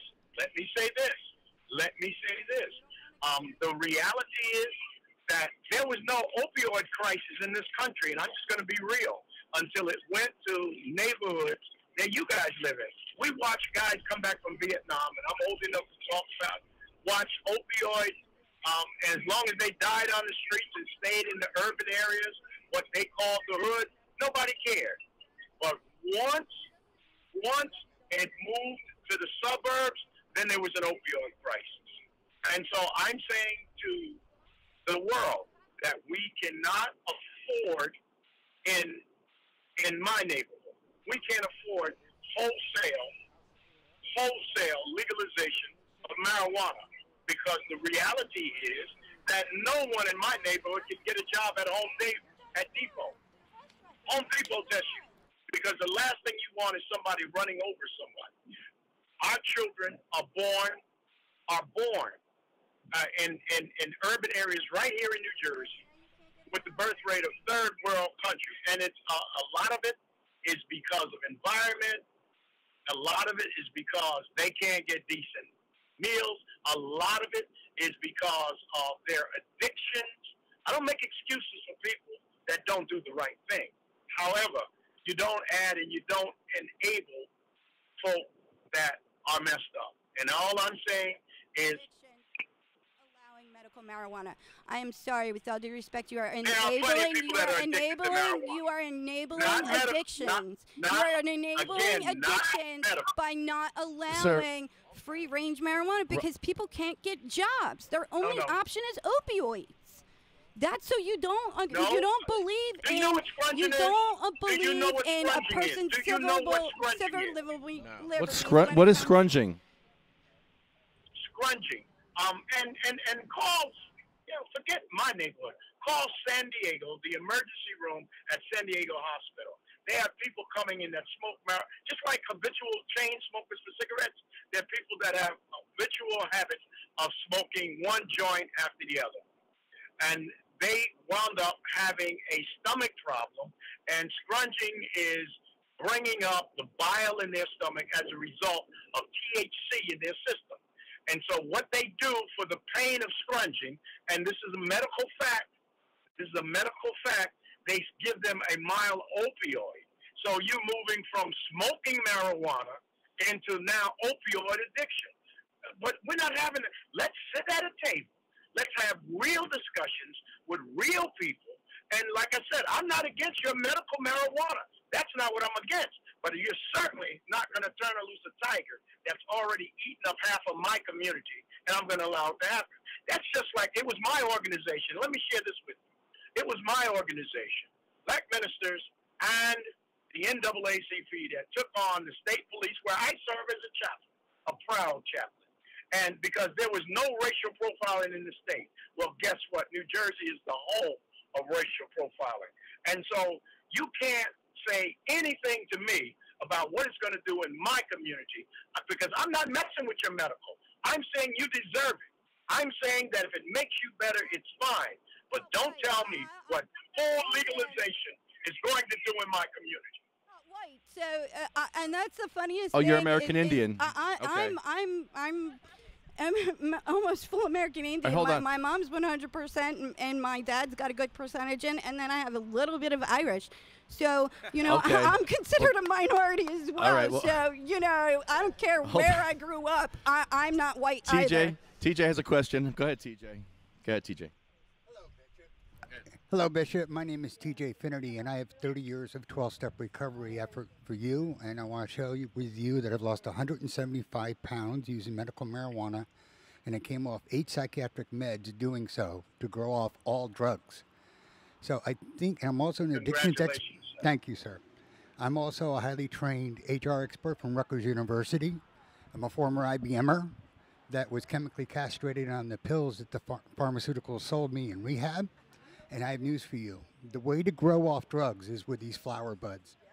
And that's a spiritual message to you. God's flower buds. Because God's God flower. put that plant here, too. Because we're all Christians. Let me just focus. Hold on, go ahead, TJ, go ahead. Bishop, Go ahead. I'm Yes, you also did. an HR expert that can't get a job in the state of New Jersey, my home state, even though I came from the #1 school in the country for HR, Rutgers University. And I'm a Chi Sigma Iota. Let me follow up. I'm also a Chi Sigma Iota Award winner at Seton Hall University in psychology. So let me just get to the question here. Cannabis seems like it's going to help everybody get off other drugs. It's going to get other people off other addictions. I've come off all addictions with it and lost 175 pounds. A lot of people are having the same experience. A lot of people are coming off drugs with cannabis. I think that's going to be wonderful for the inner cities, and I think it's going to get a lot of people out of the bars and back into the boardroom. That's true. And so why are we pushing people towards the pills instead of the plants? Why are we pushing people away from the path to the growth off drugs or God? Yeah, God did put that plant here, Bishop. Right? Yeah, my people put the plant here. My people, I would the like American Indians put that plant I would here. like a 12-step response for that, sir. A 12-step response. Why are we blocking the path to the growth off drugs? Because it's a path of greed. It's a path, and everything that I've said, you guys, I'm a social scientist. You guys haven't said I'm wrong yet. And so I suggested to this governor, and I suggest to your listening audience, that put both sides at the table, put a working group together, pay us for our work, bring the medical, the science, bring everyone to the table, and then let's see what we can work out. But right now, there's a greed element. Tracy. I'm sorry again, but yeah, if you want to call me greedy because I want to go back to work and get off Social Security because even though I'm physically disabled, there's nothing mentally Yeah, I think wrong he means with me. greed. I can't get a job to keep a roof over my child's head because I am a medical marijuana patient. Period. End of No, story. hold on, I have to Tracy. live my life on Social Security. He's talking about. And I'm very well educated. He's talking about big business, right? I can't get big business jobs either, and I'm educated enough too. I can work for the IRS, but I That's true. can't Yeah, because I can't. I cannot go. Like I can tomorrow go and apply for a job at the IRS, but guess what? The second and I'm educated enough too. I'm an RTRP, which is a registered tax return preparer with the IRS. But the second that I go to get a job with the IRS, I go and get drug tested, boom, I'm done. I'm done. I have the education, but I can't get the job. So if me as a being medical greedy, patient, you're a medical patient. as a medical patient. But you could be on OxyContin right, exactly. and right. Xanax. I can be on OxyContin Right. and I can be smoking cigarettes and I can be, drinking wine every single night and dealing with my kids, and that's totally fine. That's totally acceptable. That's cool. But me to not do that and to use medical marijuana instead, a healthier route. It's a stigma. Then I'm completely excluded Go ahead. from everybody in my town go ahead. because Go ahead. I'm outspoken Go about ahead, it. Bishop. Go ahead. All right, the greed is not you or an individual. The greed comes from the private money, and you know this, the private money that wants to grow, take the money, pimp the people, and get out. The greed comes from those that have no system, and all they want is the money. The greed comes from poverty pimps. The greed comes from folks that are going to make money on this, not from one individual. So I never implied that you were greedy. Please don't get it twisted. Let's talk about the realities. And if there's a reality that we can sit down and come to and decriminalize marijuana. I'm for decriminalization, but I'm not for wholesale legalization. You talked about the African American community. Let me share this with you. Like I said, Jersey has a terrible and one of the most racist states in the country. That's fact. That's fact. Can't take that away. We are who we are. We're where we are. However, for medical reasons, I've got no argument with marijuana. For social injustice, I've got some real problems. For criminals, I've got some real problems because what they said wouldn't happen has happened in Colorado. They have cartels now in Colorado. Let's just say I'm a cartel leader. You're buying it, and let's be some $10 for whatever it is. I come in and say to you, you're now going to keep your license, but you're going to buy it $5 a unit from me. You say no, and they're seeing this in Colorado. They're seeing this through the DEA, the feds, and local police. Your place all of a sudden burns down, or one of your employees is dead. And so what do? So we're seeing things that you're not even talking about. Medical marijuana, I have no argument against. And so for you to say, you're against medical marijuana, not true. We need to be true. We need your help with some medical patients need your help, sir. That's what we need because we are suffering. There's lines at our dispensaries now, and all this talk about legalization is stressing. Hold on, Tracy. All right, go ahead. Go ahead, Tracy. What? At the end of the day, you know what the help we need? We need to be able to get jobs. We need to be able to go get real jobs because we are real educated people, and we deserve the right to be able to work just like anybody else. We shouldn't have to be depleting Social Security because that's our only option. If we want to be medical marijuana patients, our only option right now is to live our lives on Social Security. That's depleting Social Security. That's a national problem right now. Me too. I can't afford my medicine. I need 6 plants. Exactly. Can I get 6 plants, Bishop? Do you think that they'd have a problem with me growing 6 plants? There's ways to do home cultivation. All right, let me answer the question. In New Jersey, under the law that is proposed right now, they are not allowing any growth. Again, so for the governor to stand and say, we're going to increase medical marijuana, then I think that's a question that should be asked. Those that can't afford the medication that are medically on. See, we're not so far apart, but that's not wholesale legalization. The other piece of it is, after whatever test it is when it comes to employment, I believe everyone. I was one of the people that worked on the right of disability folks to work, the right on having. And so the reality is that's not a problem for me. What we're talking about, and this is where the greed comes in. They talked about they're going to make 300 million and they're going to make $1 billion. Well, who's going to make this? Who's going to make this? They're not making it off of legal marijuana. They want to make it off of everyday boys and girls. They want to make it off of folks that they're seeing, that they're gearing this to. And we know the AMA has said to all of us, stop smoking. Stop smoking cigarettes. And so there are laws even governing where you can smoke this marijuana. We're seeing in Colorado that our kids have it. We're seeing that it's marketed to kids. No one is having realistic conversations on how do we do this and we do it the right way. How do we do this and we do it protecting our families? Bishop, how do we do this and we protect those that have use it for medicine? to answer your question, how we can do this, the last administration here in Trenton left us in a very unique, great position because they created one of the most expensive medical cannabis programs here on earth. Not only that, but they gave very little infrastructure. So we're in a unique position to not fall into the same trap some of these say. You know, as far as, you know, cartels are concerned, I mean, there's ones right here in New Jersey.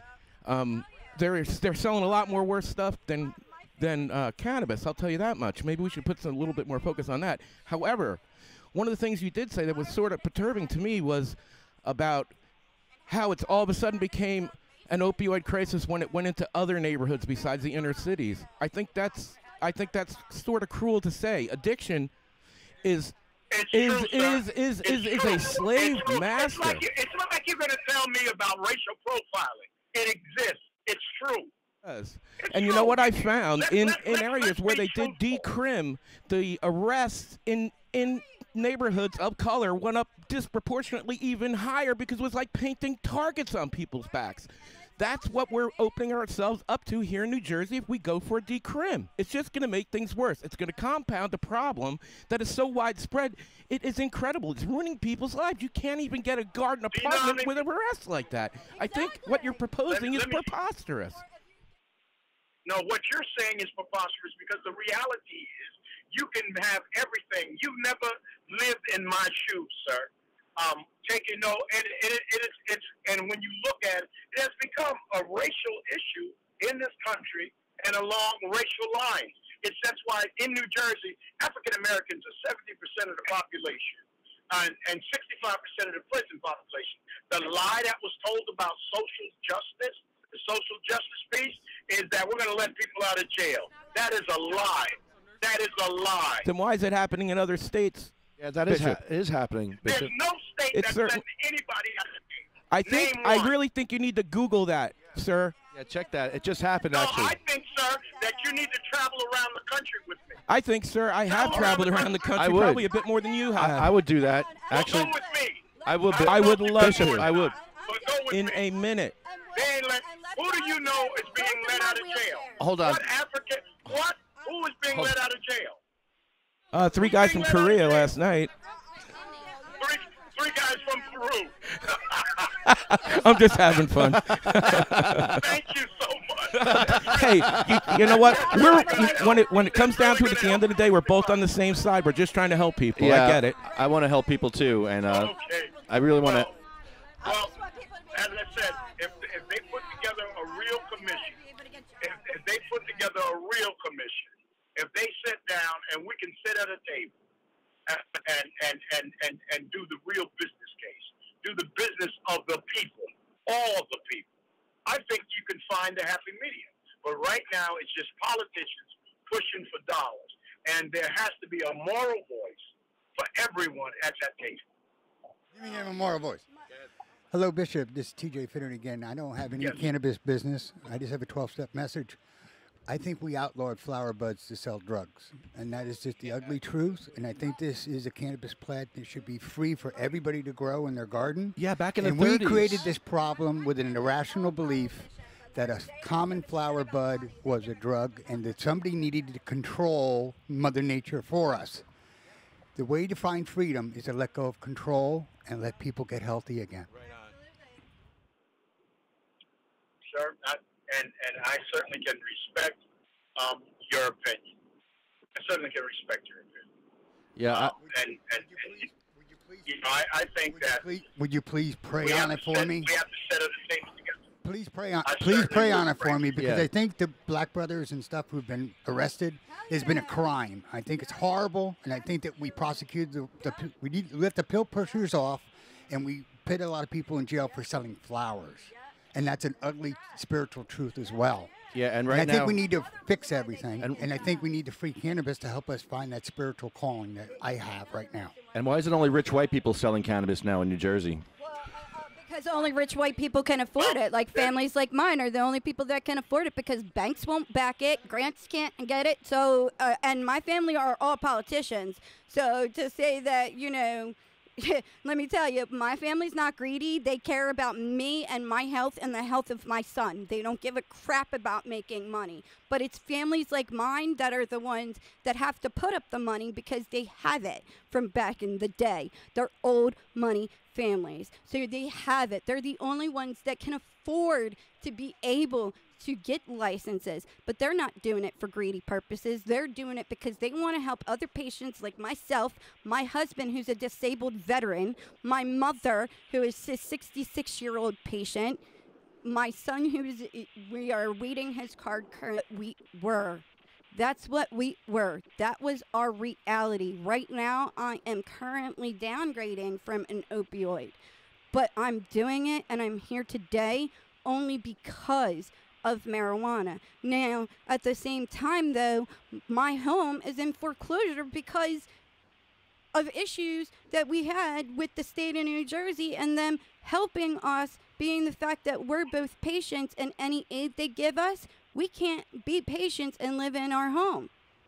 Yeah, I hear this all over the How is state, that Bishop. okay? I mean, even veterans are getting hit with that. If they get any type of housing aid at all, because of it being scheduled the way it is, they cannot be patients. They can only, their only choice is opioids. That is not cool. So you don't back complete medical, because if you did, you would back fair employment, and you would back.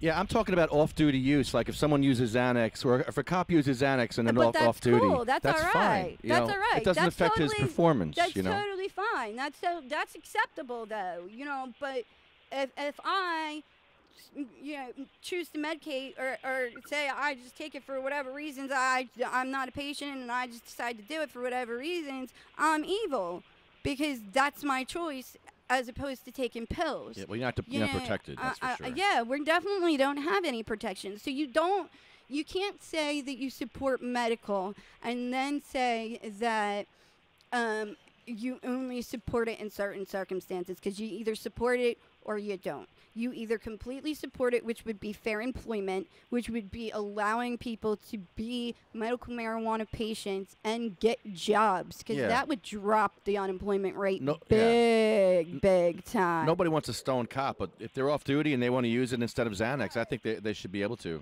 Oh, absolutely. I totally agree with that. Off duty, like, we're not saying that they should be using on duty like that. We're not proponents of that. Absolutely not. We're not saying that somebody should be sitting at a table with a kid right next to him, rolling a joint or packing a bowl or whatever. We're not saying that. But we're saying that people should have the right to be able to do what they want, especially at 18 years old. They can sign up to go die for our country, or they can buy weapons of war to go kill millions of people. I just have a quick question for you, Bishop. I know we're talking, like, you have emphatically said that you support the medical cannabis program here in New Jersey, and I thank you from the bottom of my heart. Thank you. And from us patients, that means a lot. But just by default, if we really look at cannabis, and even if we, let's say, look at it legalized or medicalized, either way, cannabis is medical. What about the person who cannot afford these obscene fees that the patients in New Jersey have to pay to go to doctors, and by default go to some dispensary that's open, it's now legalized, and they stop taking something that is damaging them and hurting their families and becoming a problem for our state and our communities? I mean, how does that sound to you? Does that sound reasonable? Let me say this to you, with all due respect, to you, the group that we're talking to, those that are that are ill and are using it. I went to my pharmacist about some meds that I was taking, and my pharmacist, I said, what if I didn't have the money for this? True story. And he said, unfortunately, because the way the system is, that I couldn't give this to you and you would just die. That's America, y'all. That's the reality. And so I've talked to insurance carriers at the 1,000-foot level who say if you legalize cannabis just for driving, they want a 20% increase across the board which I don't think is fair. I talked about the medical piece. Here we are, the richest country in the world. I believe all of us should have not only free medical, but all of us should have free prescriptions. It's in other parts of the world. It's working well. But again, we're in a political system where politics dictates and parties versus what's good for our people. And really, that's where I'm at. If we can show where there's something that's good for the people, I think everyone should have the right to get whatever meds that a medical facility or a medical doctor supplies or is available. But the greed, the elements, when we look at some of the stuff, and I thank God I don't have HIV or AIDS, but when we look at what the pharmaceutical mogul did when he knew you needed this and the price, that's ridiculous. And so that greed element and the human element is what stops us from coming together and doing things that we know should be done and right. So let us join together and rise above that. I think both sides of this issue need to get together and find some commonality, because I think we have some overlapping features that would definitely help each other in what we're trying to accomplish. Either way, at the end of the day, it's about saving lives, keeping families together, and giving people quality medication that is specific to their illness. And I think that is something that we could mutually work together on, Bishop. Do you not agree?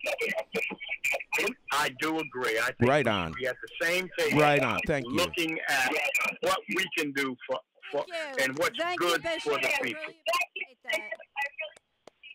Thank you so much for saying that. I'd love to be at that table. Said, if you would, I hope you are, and it was said that we should pray.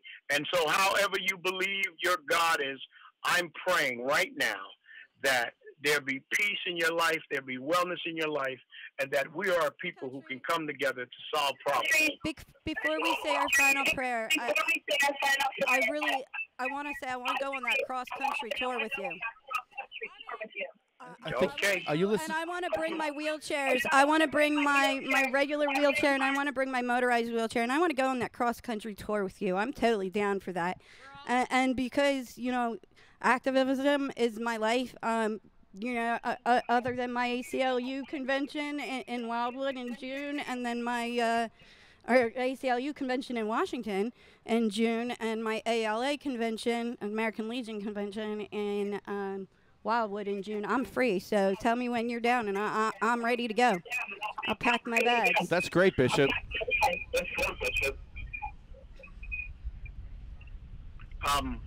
My thought process is God will make the way for all of us. So let's just pray out. Gracious God, we thank you for this discussion. We thank you that we've agreed to even disagree. We thank you that you're giving us a vision, and that perhaps this group may be the group to settle and get what's needed for your people. We ask you to bless them now, touch them in their families, in their homes, even in their finances, that their want may not be a want, that you be the provider of all it. We thank you, and God, we thank you for this discussion. In the name of amen. Amen. Amen. Thank you, Bishop. Thank you so much for your time, sir. I appreciate it. You have a good day. God bless you. Thank you. God bless you. Looking forward to speaking with you again. Yes, sir.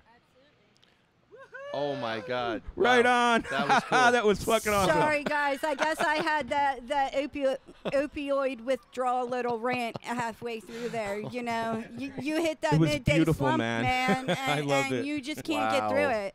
Marijuana meltdowns are us. How else am I supposed to get through it if I can't have my marijuana? Right. I mean, shit. Like, the reality is, I think I need to medicate. I'm educated enough to work for the IRS tomorrow, but I can't get a job even working from home from them because you get drug tested. Even working from home in the state of New Jersey, They came in and they set me up, gave me a computer, gave me a phone, gave me the headset, did the whole thing, set me up with a real like work from home program, paid for everything for it. And at the end of the day, it came down to, even after me doing all of the classes that I had to do, and I got certified and I passed everything, I couldn't get a job because guess what? You still get drug tested to work from home for these companies, because you're talking about companies like Disney and Intuit, which is one of the IRS's main tax programs. Well, he may help us with that. Apple, I think he's going to help the IBM. patients. He's going to see too many people with cancer and too many people that need help, and he's going to say, you know what? What are we doing here, hurting all these people? Let's help these people. Well, because what are we here for? What are we here for? Social Security is not going to be there by the time my you kid can't gets afford of your age. medicine. I can't afford it. No, What are we supposed to do? I so mean, even he gets it. The bishop is a Christian man. I'm so glad. I'm glad he does get it, but he gets it. Got fair employment. That's the only. We have part to that educate him more. He educated us about stuff. We're going to educate him about stuff. This is going to be a great. Yo, don't hit my truck over there. He definitely learned. He definitely learned some stuff today. That's my There was a little baby. bit I don't care how little old she is. backpedaling on some issues, which was nice to see, and he conceded right on.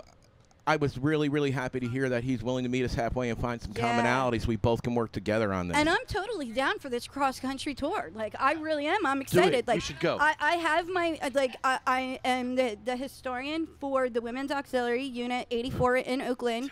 This is our centennial year. You go, girl. And, man, if I could say that we were able to get this descheduled for our veterans so that they can get back to work and they can get off of opioids and they're not listed as illegal drug abusers just because they choose to use marijuana as opposed to psychotropic drugs or opioids, and because they want to have a life with their families. They'd rather not be strung out. Exactly, unfed man. meds. You know what? They signed up to serve our country. They didn't sign up for the bullshit that they're dealing with at home. And if they had access to that little plant and they could still get a job, you know what situation this world would be in?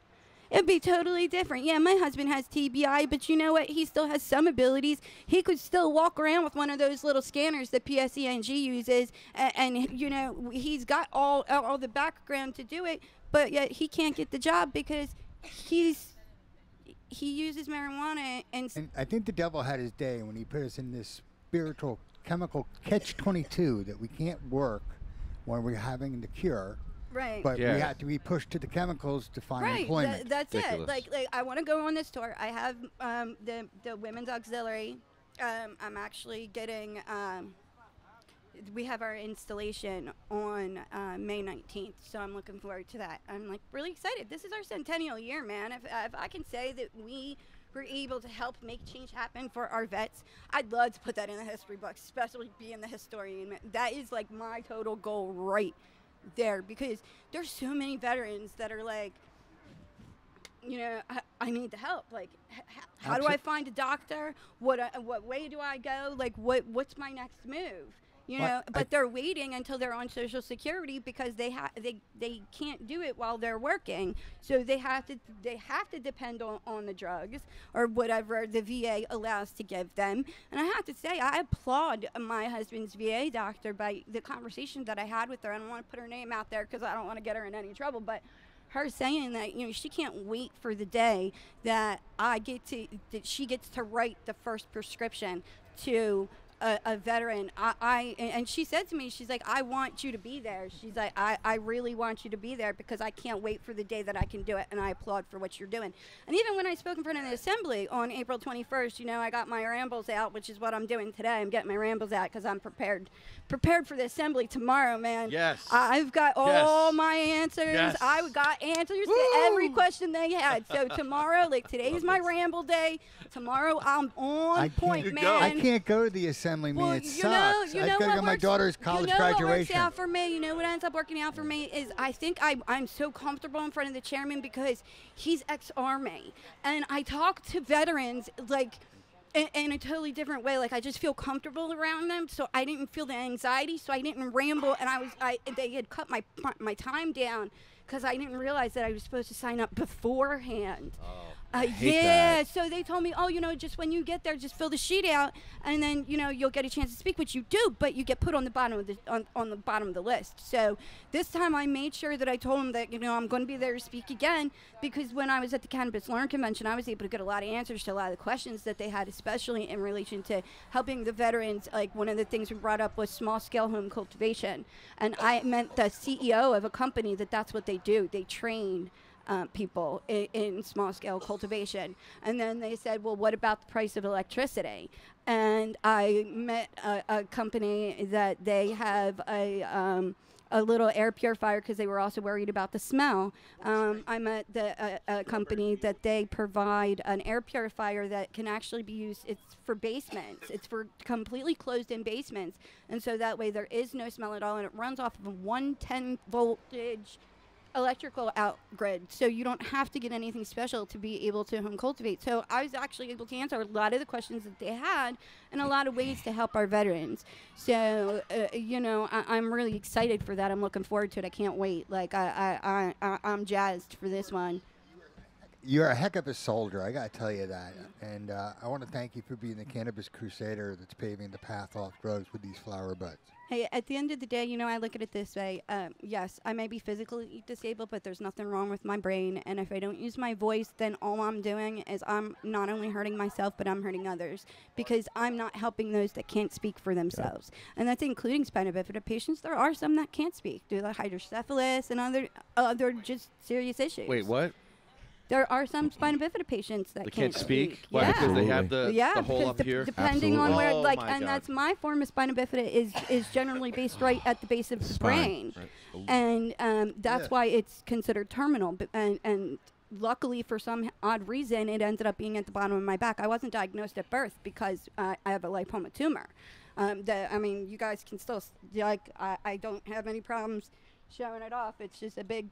I'll take a picture of it if you don't mind. Yeah. I'll take a. Oh, it's a lot of scar tissue. Yeah. You poor thing. I've had a lot of work. It's been open 5 times, but I still have the lipoma tumor. It's just cerebral spinal fluid. It's a constant leak that I have. Ouch. Intractable pain. They can't put any kind of shunt or anything in because it's at the very bottom of my back. Well, how's cannabis helping you deal with that? They can't do anything. Yeah, cannabis gets me through. I'm totally straight up with all my doctors. I am so lucky to have the group that I do. All right. And it's kind of cool because I call them I don't even call them by their last names anymore. Like now I call them like Uncle Dave or Uncle Steve or Uncle Pat. All right, listen, we have to do everything we can for you as a patient. So you're the patient, I'm the bishop. Give me 3 things that you want right now. 3 things off the top of your head that you need as a patient. Medical marijuana. I need to be able to get a job. I'll take care of that for you. I need to be able to be treated in a hospital. Take care of that. With being able to use medical marijuana because recently. Please say my favorite. When I was speaking. Please make number 3 my favorite. Please. Hunger. Yeah. Oh, of course. Home cultivation. Home cultivation. But see, that's kind of like. There you go. If yeah, I was the bishop, I would give you that. I would do anything I could for you. For me, anything. the patient, the patient aspect is a big deal because I don't want you to suffer. When I was here on 420, I had to stand. I wasn't allowed to sit because I was suffering from a wound. I'm a weirdo. I don't get them from being in bed. I get them from being active. We don't know why. My surgeon hasn't been able to figure them out, and they actually come from my bone out. So there's no detecting them. Even though my husband can do like a full body check on me on every single area that I can't feel, he does them 2 or 3 times a day. Like today he doesn't. Today she's the one pumping me with fluids and making sure that I'm keeping up on it. So that lotion is going to be the kind of thing that Oprah's going to end up selling one day, Let me tell you something. That's ironic. I found this. Billionaires will be selling this. I found this at the Cannabis Learn Convention, and this for the first night in probably 20 years, I slept without any spasming at all. And wait till it helps the sex life for all the Americans out there with a sex problem, with depression, with all that stuff. Yeah. And by the way, the weed weight loss program, 175 pounds. Other people are losing 100 over there. I'm looking over there, another 100 over there. 100 over Yeah, there. we got to get my husband on a good. Oprah, on you a want good- some weed, baby? I Trust think me. he's on the wrong strains. He stopped smoking flower and went to just oils, and since he's gone to oils, he's gained like 22 pounds. You might want to take a look I at the think he strains might on the need oils. He might need to go back to flour, even though he likes what the oils do for him because it gives him that level that he needs to deal with the TBI, deal with the patients, and just deal with everything that kind of goes along with it. He gets some arm jerks throughout the day because he has neuropathy. He has tinnitus. He has hearing loss because he was a tank driver. So, he had that reverb from the gun going off right next to him. Now, the military's saying, yeah, okay, the tinnitus, that's our fault. Absolutely. The hearing loss, absolutely is our fault. But the damage to the brain, that has nothing to do with us. Yeah, but I think his problem might be strain specific. It might just be strain specific with the oils, right? I think we need to change it for him because he's definitely he can still get oils with the right which is awesome that his doctors know all about it though. So I mean, she's down for it. So I talked to her more about it, and she's like, "Well, first of all, like get him out, get him in the woods with the dog again. Tell him to put down whatever he's doing right now. You gotta charge him a little up with a little sativa there or something like that. Well, whatever. yeah, It's the wrong strain. Whatever the hell it is. I think it's just leveling him out too much. I do. I think that it is doing what he needs as far as being able to give him focus and whatnot, but at the same time, it's giving him focus on the wrong things. Yeah, like strain. I mean, he's Just the wrong strain. still a wonderful caretaker. I mean, he still makes sure that Austin and I are taken care of. Every single day. He still makes sure that I have everything that I need. He does my PT with me. I mean, Austin does my PT with me. The dog does the PT with me. I mean, whoever's around. Well, I mean, she is a 60-pound pit bull, so wow. Yeah.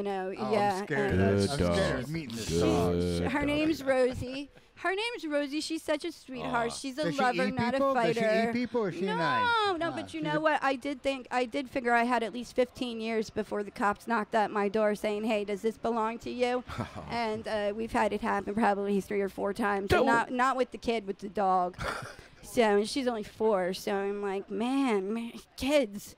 You just can't win because they are. And unfortunately, because she is service trained, she thinks that she's human, just like anybody else. So she thinks she can go and walk herself by herself. There are babies. And I mean, she is. They're She's sentient beings. She's a big, loving sweetheart. That's all she wants is to love you and care for you. But at the same time, like, she can be scary when she comes running at you because she's got that. She's 100% pit bull. We rescued her from.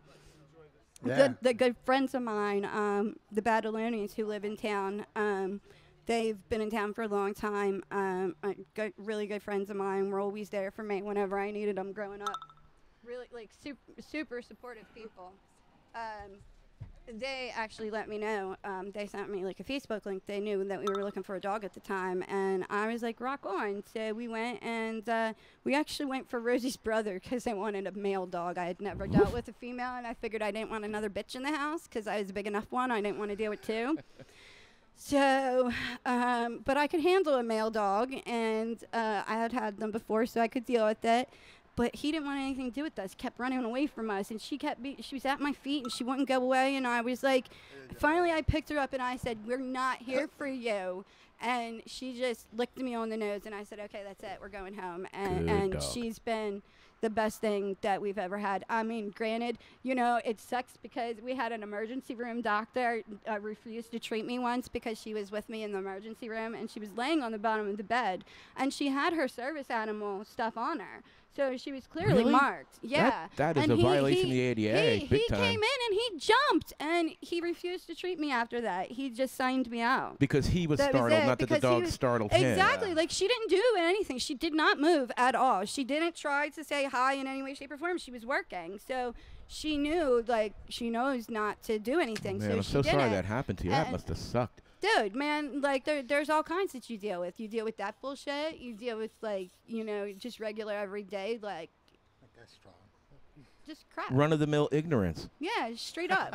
Run-of-the-mill ignorance. Thus, the ignorance is no excuse the for. people on the train. Well, yeah, you got to come down to my hood because, I saw that. yeah. I took a picture of it. Yeah. What the hell was man. that? That's the mayor's shop? The mayor and his wife boy. own that place. Well, they hate me because about 2 years ago, the town has this thing called the Spring Fling every year. Well, they decided to have latex balloons up there, okay? Well, no reason for them. They were just there as displays. They weren't there being given away. They weren't, like, making... Latex allergies. Latex Yes, allergies, sir. ADA. Know all about it. Well, I spoke up on our Oakland family page, okay? Oh, you go. Well, of course, I got attacked big time because they said I was attacking the volunteers, and I Speak was truth not to attacking power. the volunteers in any way, shape, or form. I was attacking the situation because I'm not the only one in town who's allergic to latex.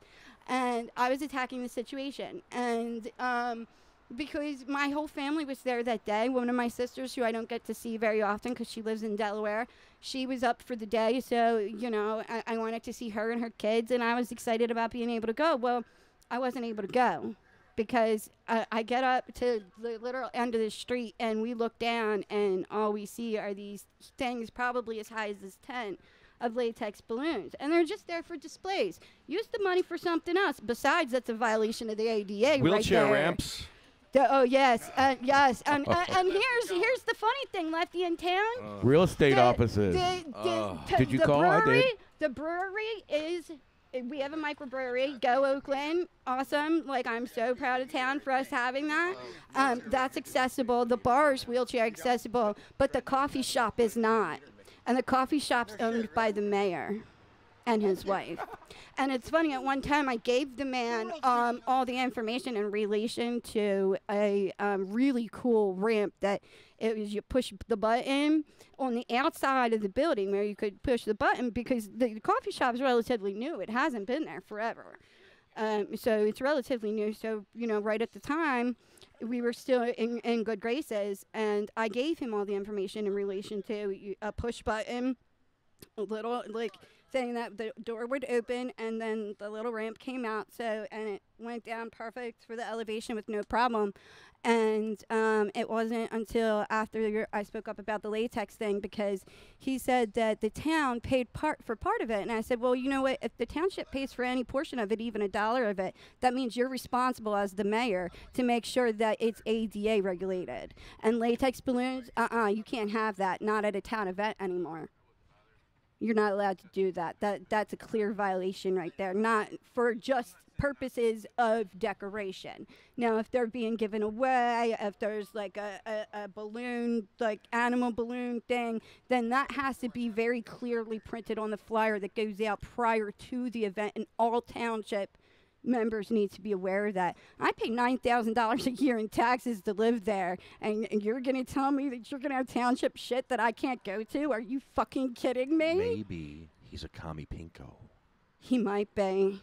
Maybe. He doesn't support the troops. Nah, he's, well, you know what? If you're a disabled war vet, you can't get in there. You can't get into his store. If you're a disabled war vet in a wheelchair, you're blocked out of that little coffee place. And we have disabled veterans. And you know, here's another thing. He's a commie my pinko. husband, we have a thing in New Jersey where you don't pay real estate taxes if you are a 100% disabled veteran. My husband's a 100% disabled veteran. We've proven this to the town on several occasions, and they refuse to acknowledge the fact that he's 100% disabled, and they will not grant us the tax relief. Shocking. Surf City shocked me too, because I called the mayor of Surf City. I know. That's why I sent you the stuff yesterday, because I was like, you know, this is a statewide issue. Mayors. It's not. They're leaders. They're supposed to be our leadership. We take after you. Yeah. What are you doing? Right. You have one job. Lead us. Right. Really? Right. And lead us in the right direction. Lead us to hell. Lead us in the right direction. Jeez. Come on now. What's wrong with you people? Where's your compassion? Right. Exactly. Oh my God.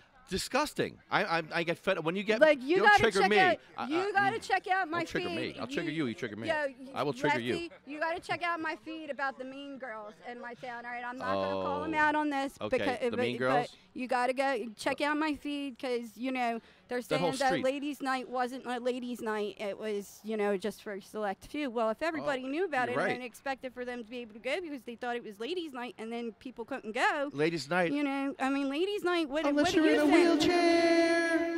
Then you can't get in.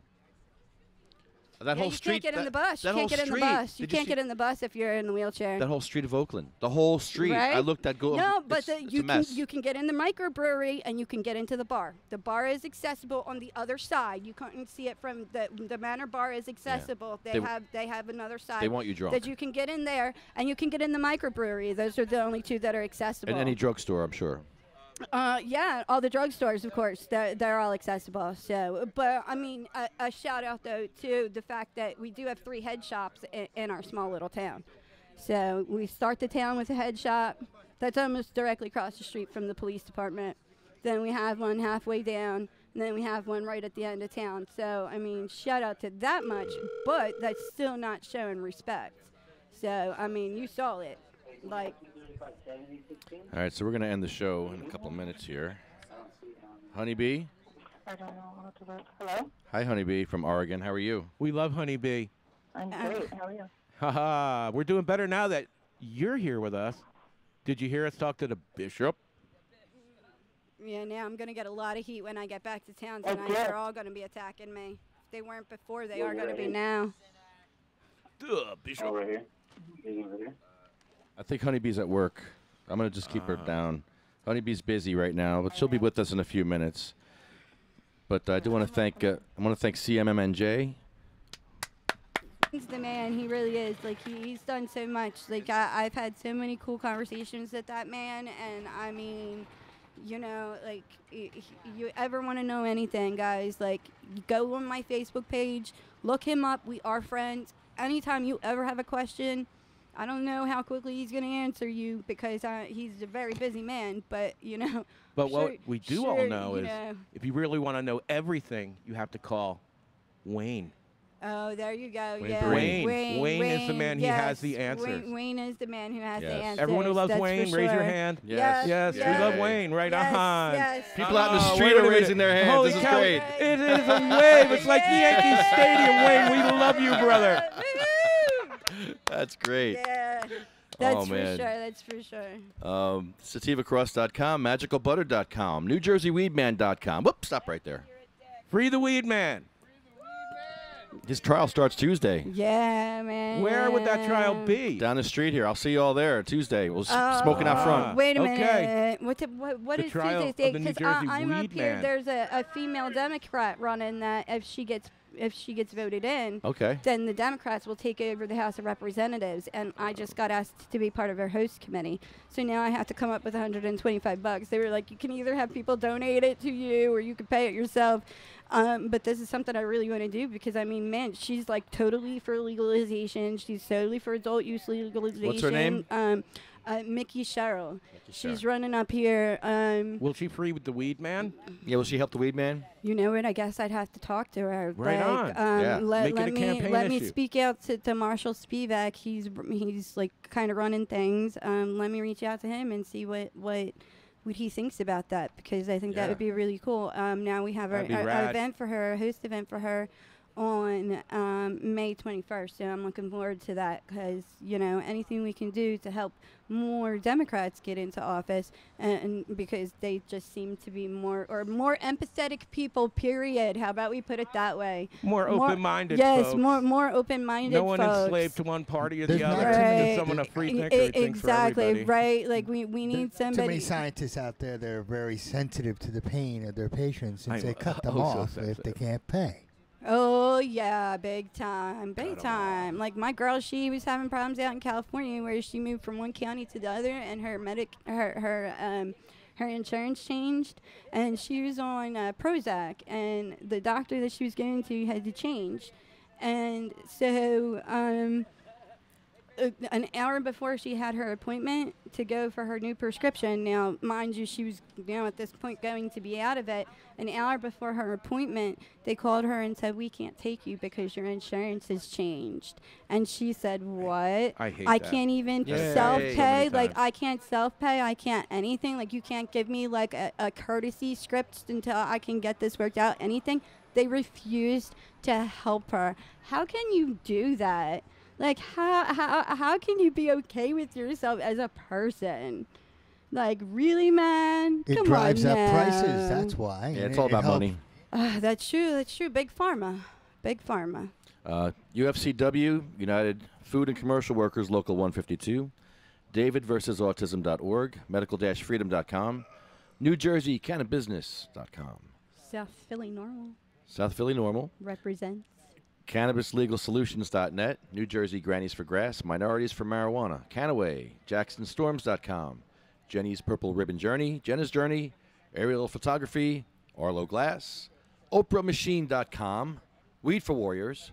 Northeast Veterans Alliance. PurePuff Vapor Supply. And Sativa Cross West. Really? Let's see, is somebody good? Oh, my phone overheated. Uh-oh, sitting in the sun, And also, huh? let us not forget about trapitalists everywhere. What's that? Trapitalists. Okay. Well, what is that? Trapitalism. Trapitalism is... I will talk to you about this off camera. It's one of those conversations. It is very I love having those trapidelic, on the man. air. Just don't say any names. Say it. Totally trapidelic. Say it. Trapitalism is a new term for the black market. Oh, that. Okay, gotcha. Ah. Gotcha. So, to trapitalists everywhere, we understand. Someday, you too will be able to open up your own business here in New Jersey at a reasonable cost. Well, that's my issue.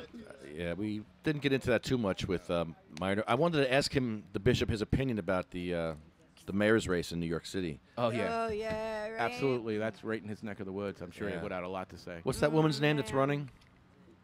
Is it Cynthia Nixon? Cynthia Nixon, that's it. Is she Yep. running for governor or mayor, though? She's running for.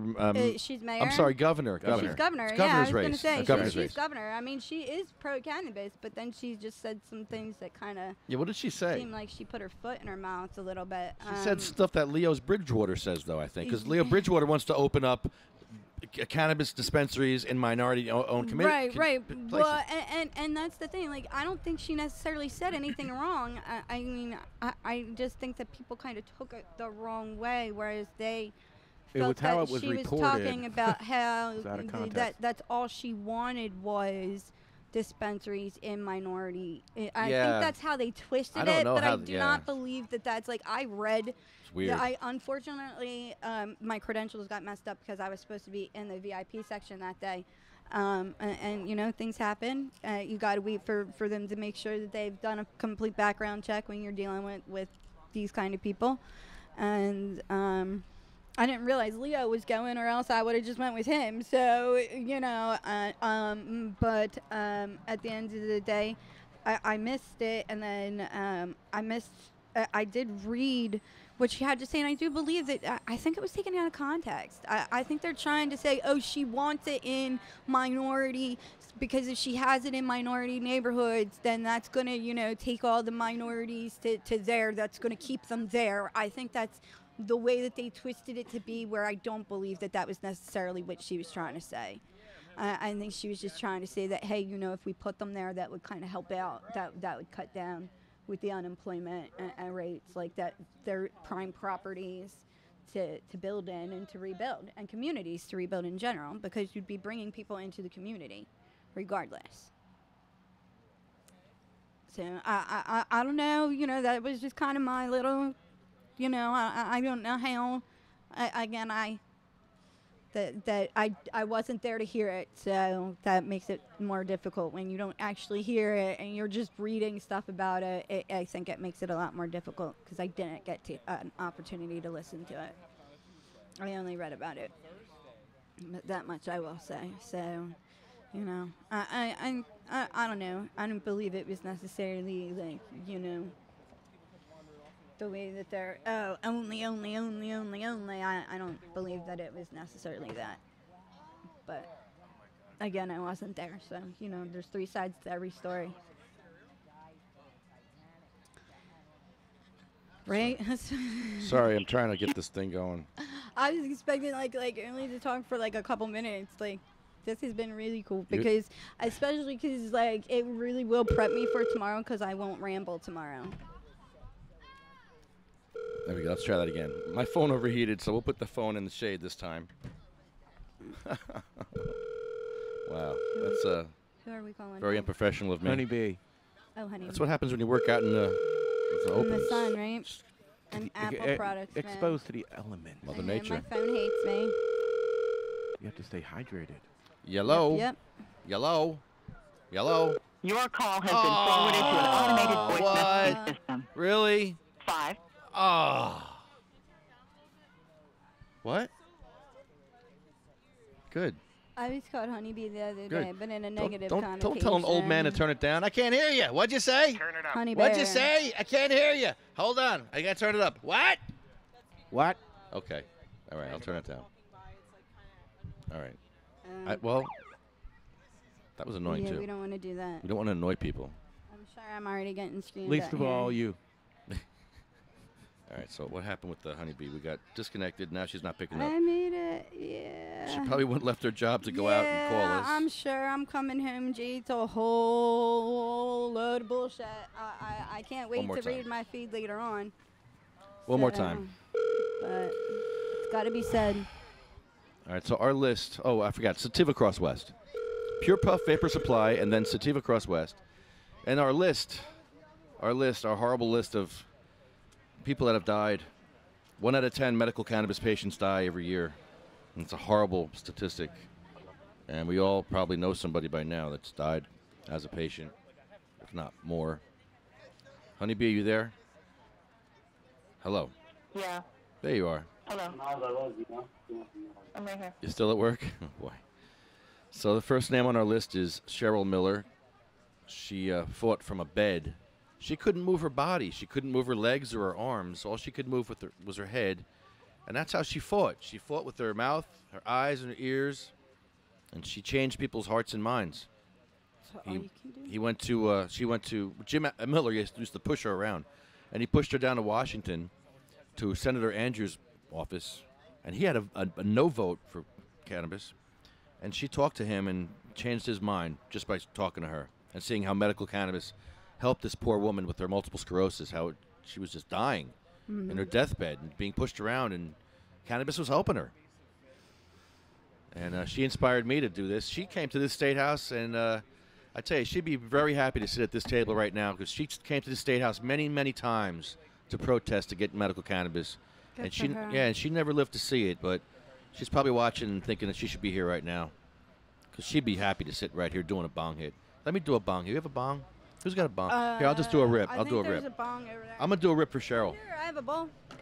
I have a bowl. I It's got not a it. bong. I got it already. I'm gonna do a rip for Cheryl. I'll hit a bowl. I should do a dab for everyone on this list. That's a big list, though. I'll help. That'd be a little bit. I can't help because I got a long way home. So, What? I well, can't hear you. I'll Talking to that mic. I'll help a little bit, but I help a got little bit? I got a long ride home. Hold on, we're so, clogged. You know, I got to be good. Here we go. Got to be good. Got to be able to get my ass back down to the Camden County hood. Where I'm sure they're gonna start ripping me apart if they haven't already. So that's all right. I can take it. I'm much harder than that. So wait a minute. I've never done this before. So this I'm Hold the new button. to. Yeah, hold the okay. button, and then just. And then you stick it in. Yeah. Put it in the Not too deep though, but material. Just the tip. Yeah. I'm not kidding. I'm telling you, just the tip. I was told by experts. This is expert stuff. You guys. My husband's gonna die when he hears Right that into just the gutter. Tip, man. Right in the gutter. He's No, got you- nothing you. fucking thing. Just God. the tip. Just you. the tip, baby. Just the tip. Can't say nothing That's anymore. to you, Daniel Can't say Goldman. Just the nothing tip. anymore. Nope, you can't. Nah, that's my husband's thing. Just the tip, baby. Sabina Rose was a. It's true, it is. Stop. Sabina Rose. We're on Sabina Rose now. We're on a 15-month-old baby. No, I don't mind laughing during the list because this list is sad. It makes me cry, and I'm glad to have it broken have up to have with the dabs happiness. and laughs. Dabs You and have laughs in to. between each name. You have because to. between Cheryl Miller and Sabina Rose, there's a lot of friggin' pain and a lot of suffering. And oh God, this girl was 15 months old, and she had a 25-hour seizure. Can you imagine having a 25-hour seizure? What that would feel like? Poor little baby. That's her whole life having seizures. I've had 3 grand mal seizures in my life, and quite truthfully, they're probably one of the most frightening experiences. How long did they last for you? The longest one was about 2.5 to 3 minutes, right in there, and that was it. But it's like having a heart attack of the brain. I wasn't right for weeks after them. And this is as a result of a byproduct of MS medication I was taking. Because it said in the thing, prone to seizures, and one of them is may cause death.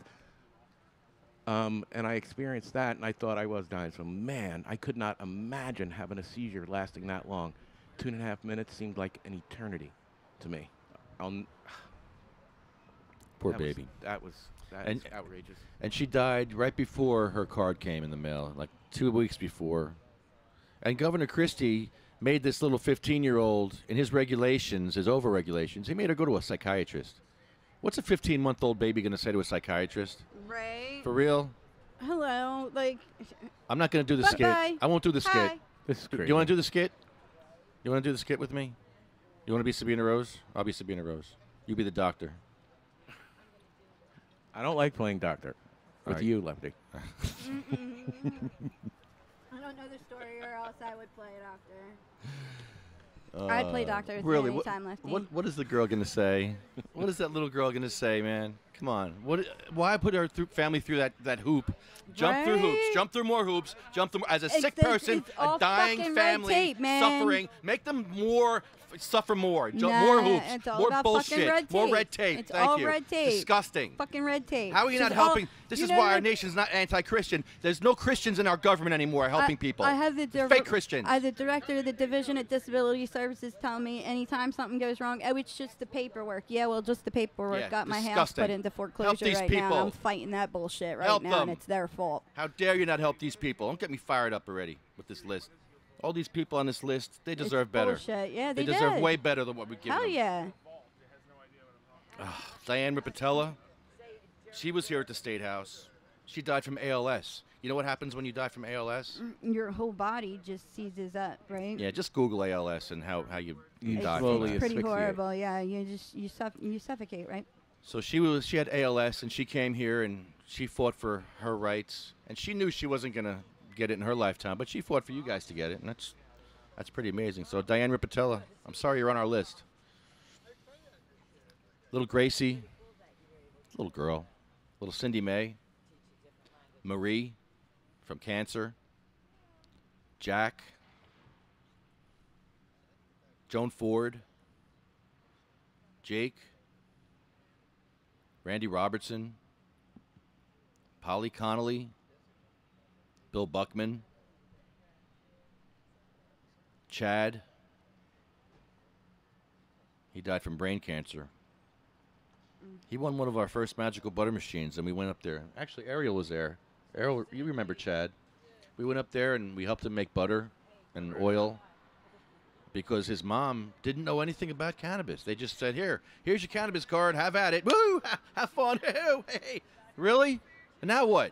This poor woman's never seen cannabis in her life, and now she's got to make life-saving medicine for her son. Really? Hit and miss, No too. infrastructure. It's ridiculous. Zero that's infrastructure. bullshit. That is a terrible, awful for real, example Cindy of that. like facilitated the whole thing, made all the oil. Not only did I make the oil, they actually had Iris contact me.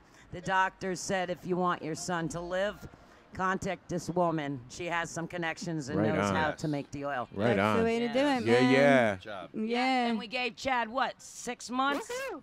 He had 2 weeks to live, and he lived another 6-7 months. like I said. Nice. Hey. Oh, yeah. Thank you for your Oh, help. yeah.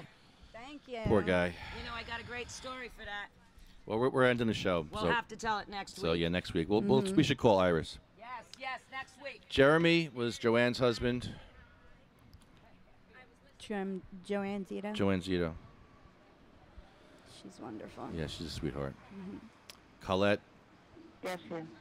Matt, Troy, Russ Perry, Roger Barber, Jay Arletto, the guy who sings our theme song here. Ella Bagelman. It's Alfredo's wife. Hattie Koshel, Jackie Rickert, Anthony, Armando, Mrs. Platshorn. I forget her first name. Is it began with L? All right, Mrs. Robert's wife. And Honeybee, I'm going to let you end the show. So the show is yours. We got to end it, so you just go until the end, okay? Ready, go. All right. And the last person on the list is my son, Michael Dillon, who passed away from a seizure 3 years ago. And it's not easy. This is the hardest part of the whole show right here. So if we can all help each other and give 10%, you know, whether it's money, cannabis, whatever, we all need to help each other and make this a lot easier for everyone. And so we don't have to lose people due to them not having cannabis in their life or accessible at a reasonable price. I hope that someday soon, cannabis is going to be as much as a copay like you get for your prescription. So we're working on that in Oregon, actually. So I'll keep you guys up to date on that one. And I appreciate Michael being on this list. It helps remind me what's important in my life, and my family is very important. And I know your families are important, so we're here to help and save lives, because cannabis saves lives. Thank you, Honeybee. So, you're welcome. Hashtag they shall grow. Hashtag Kami Pinko.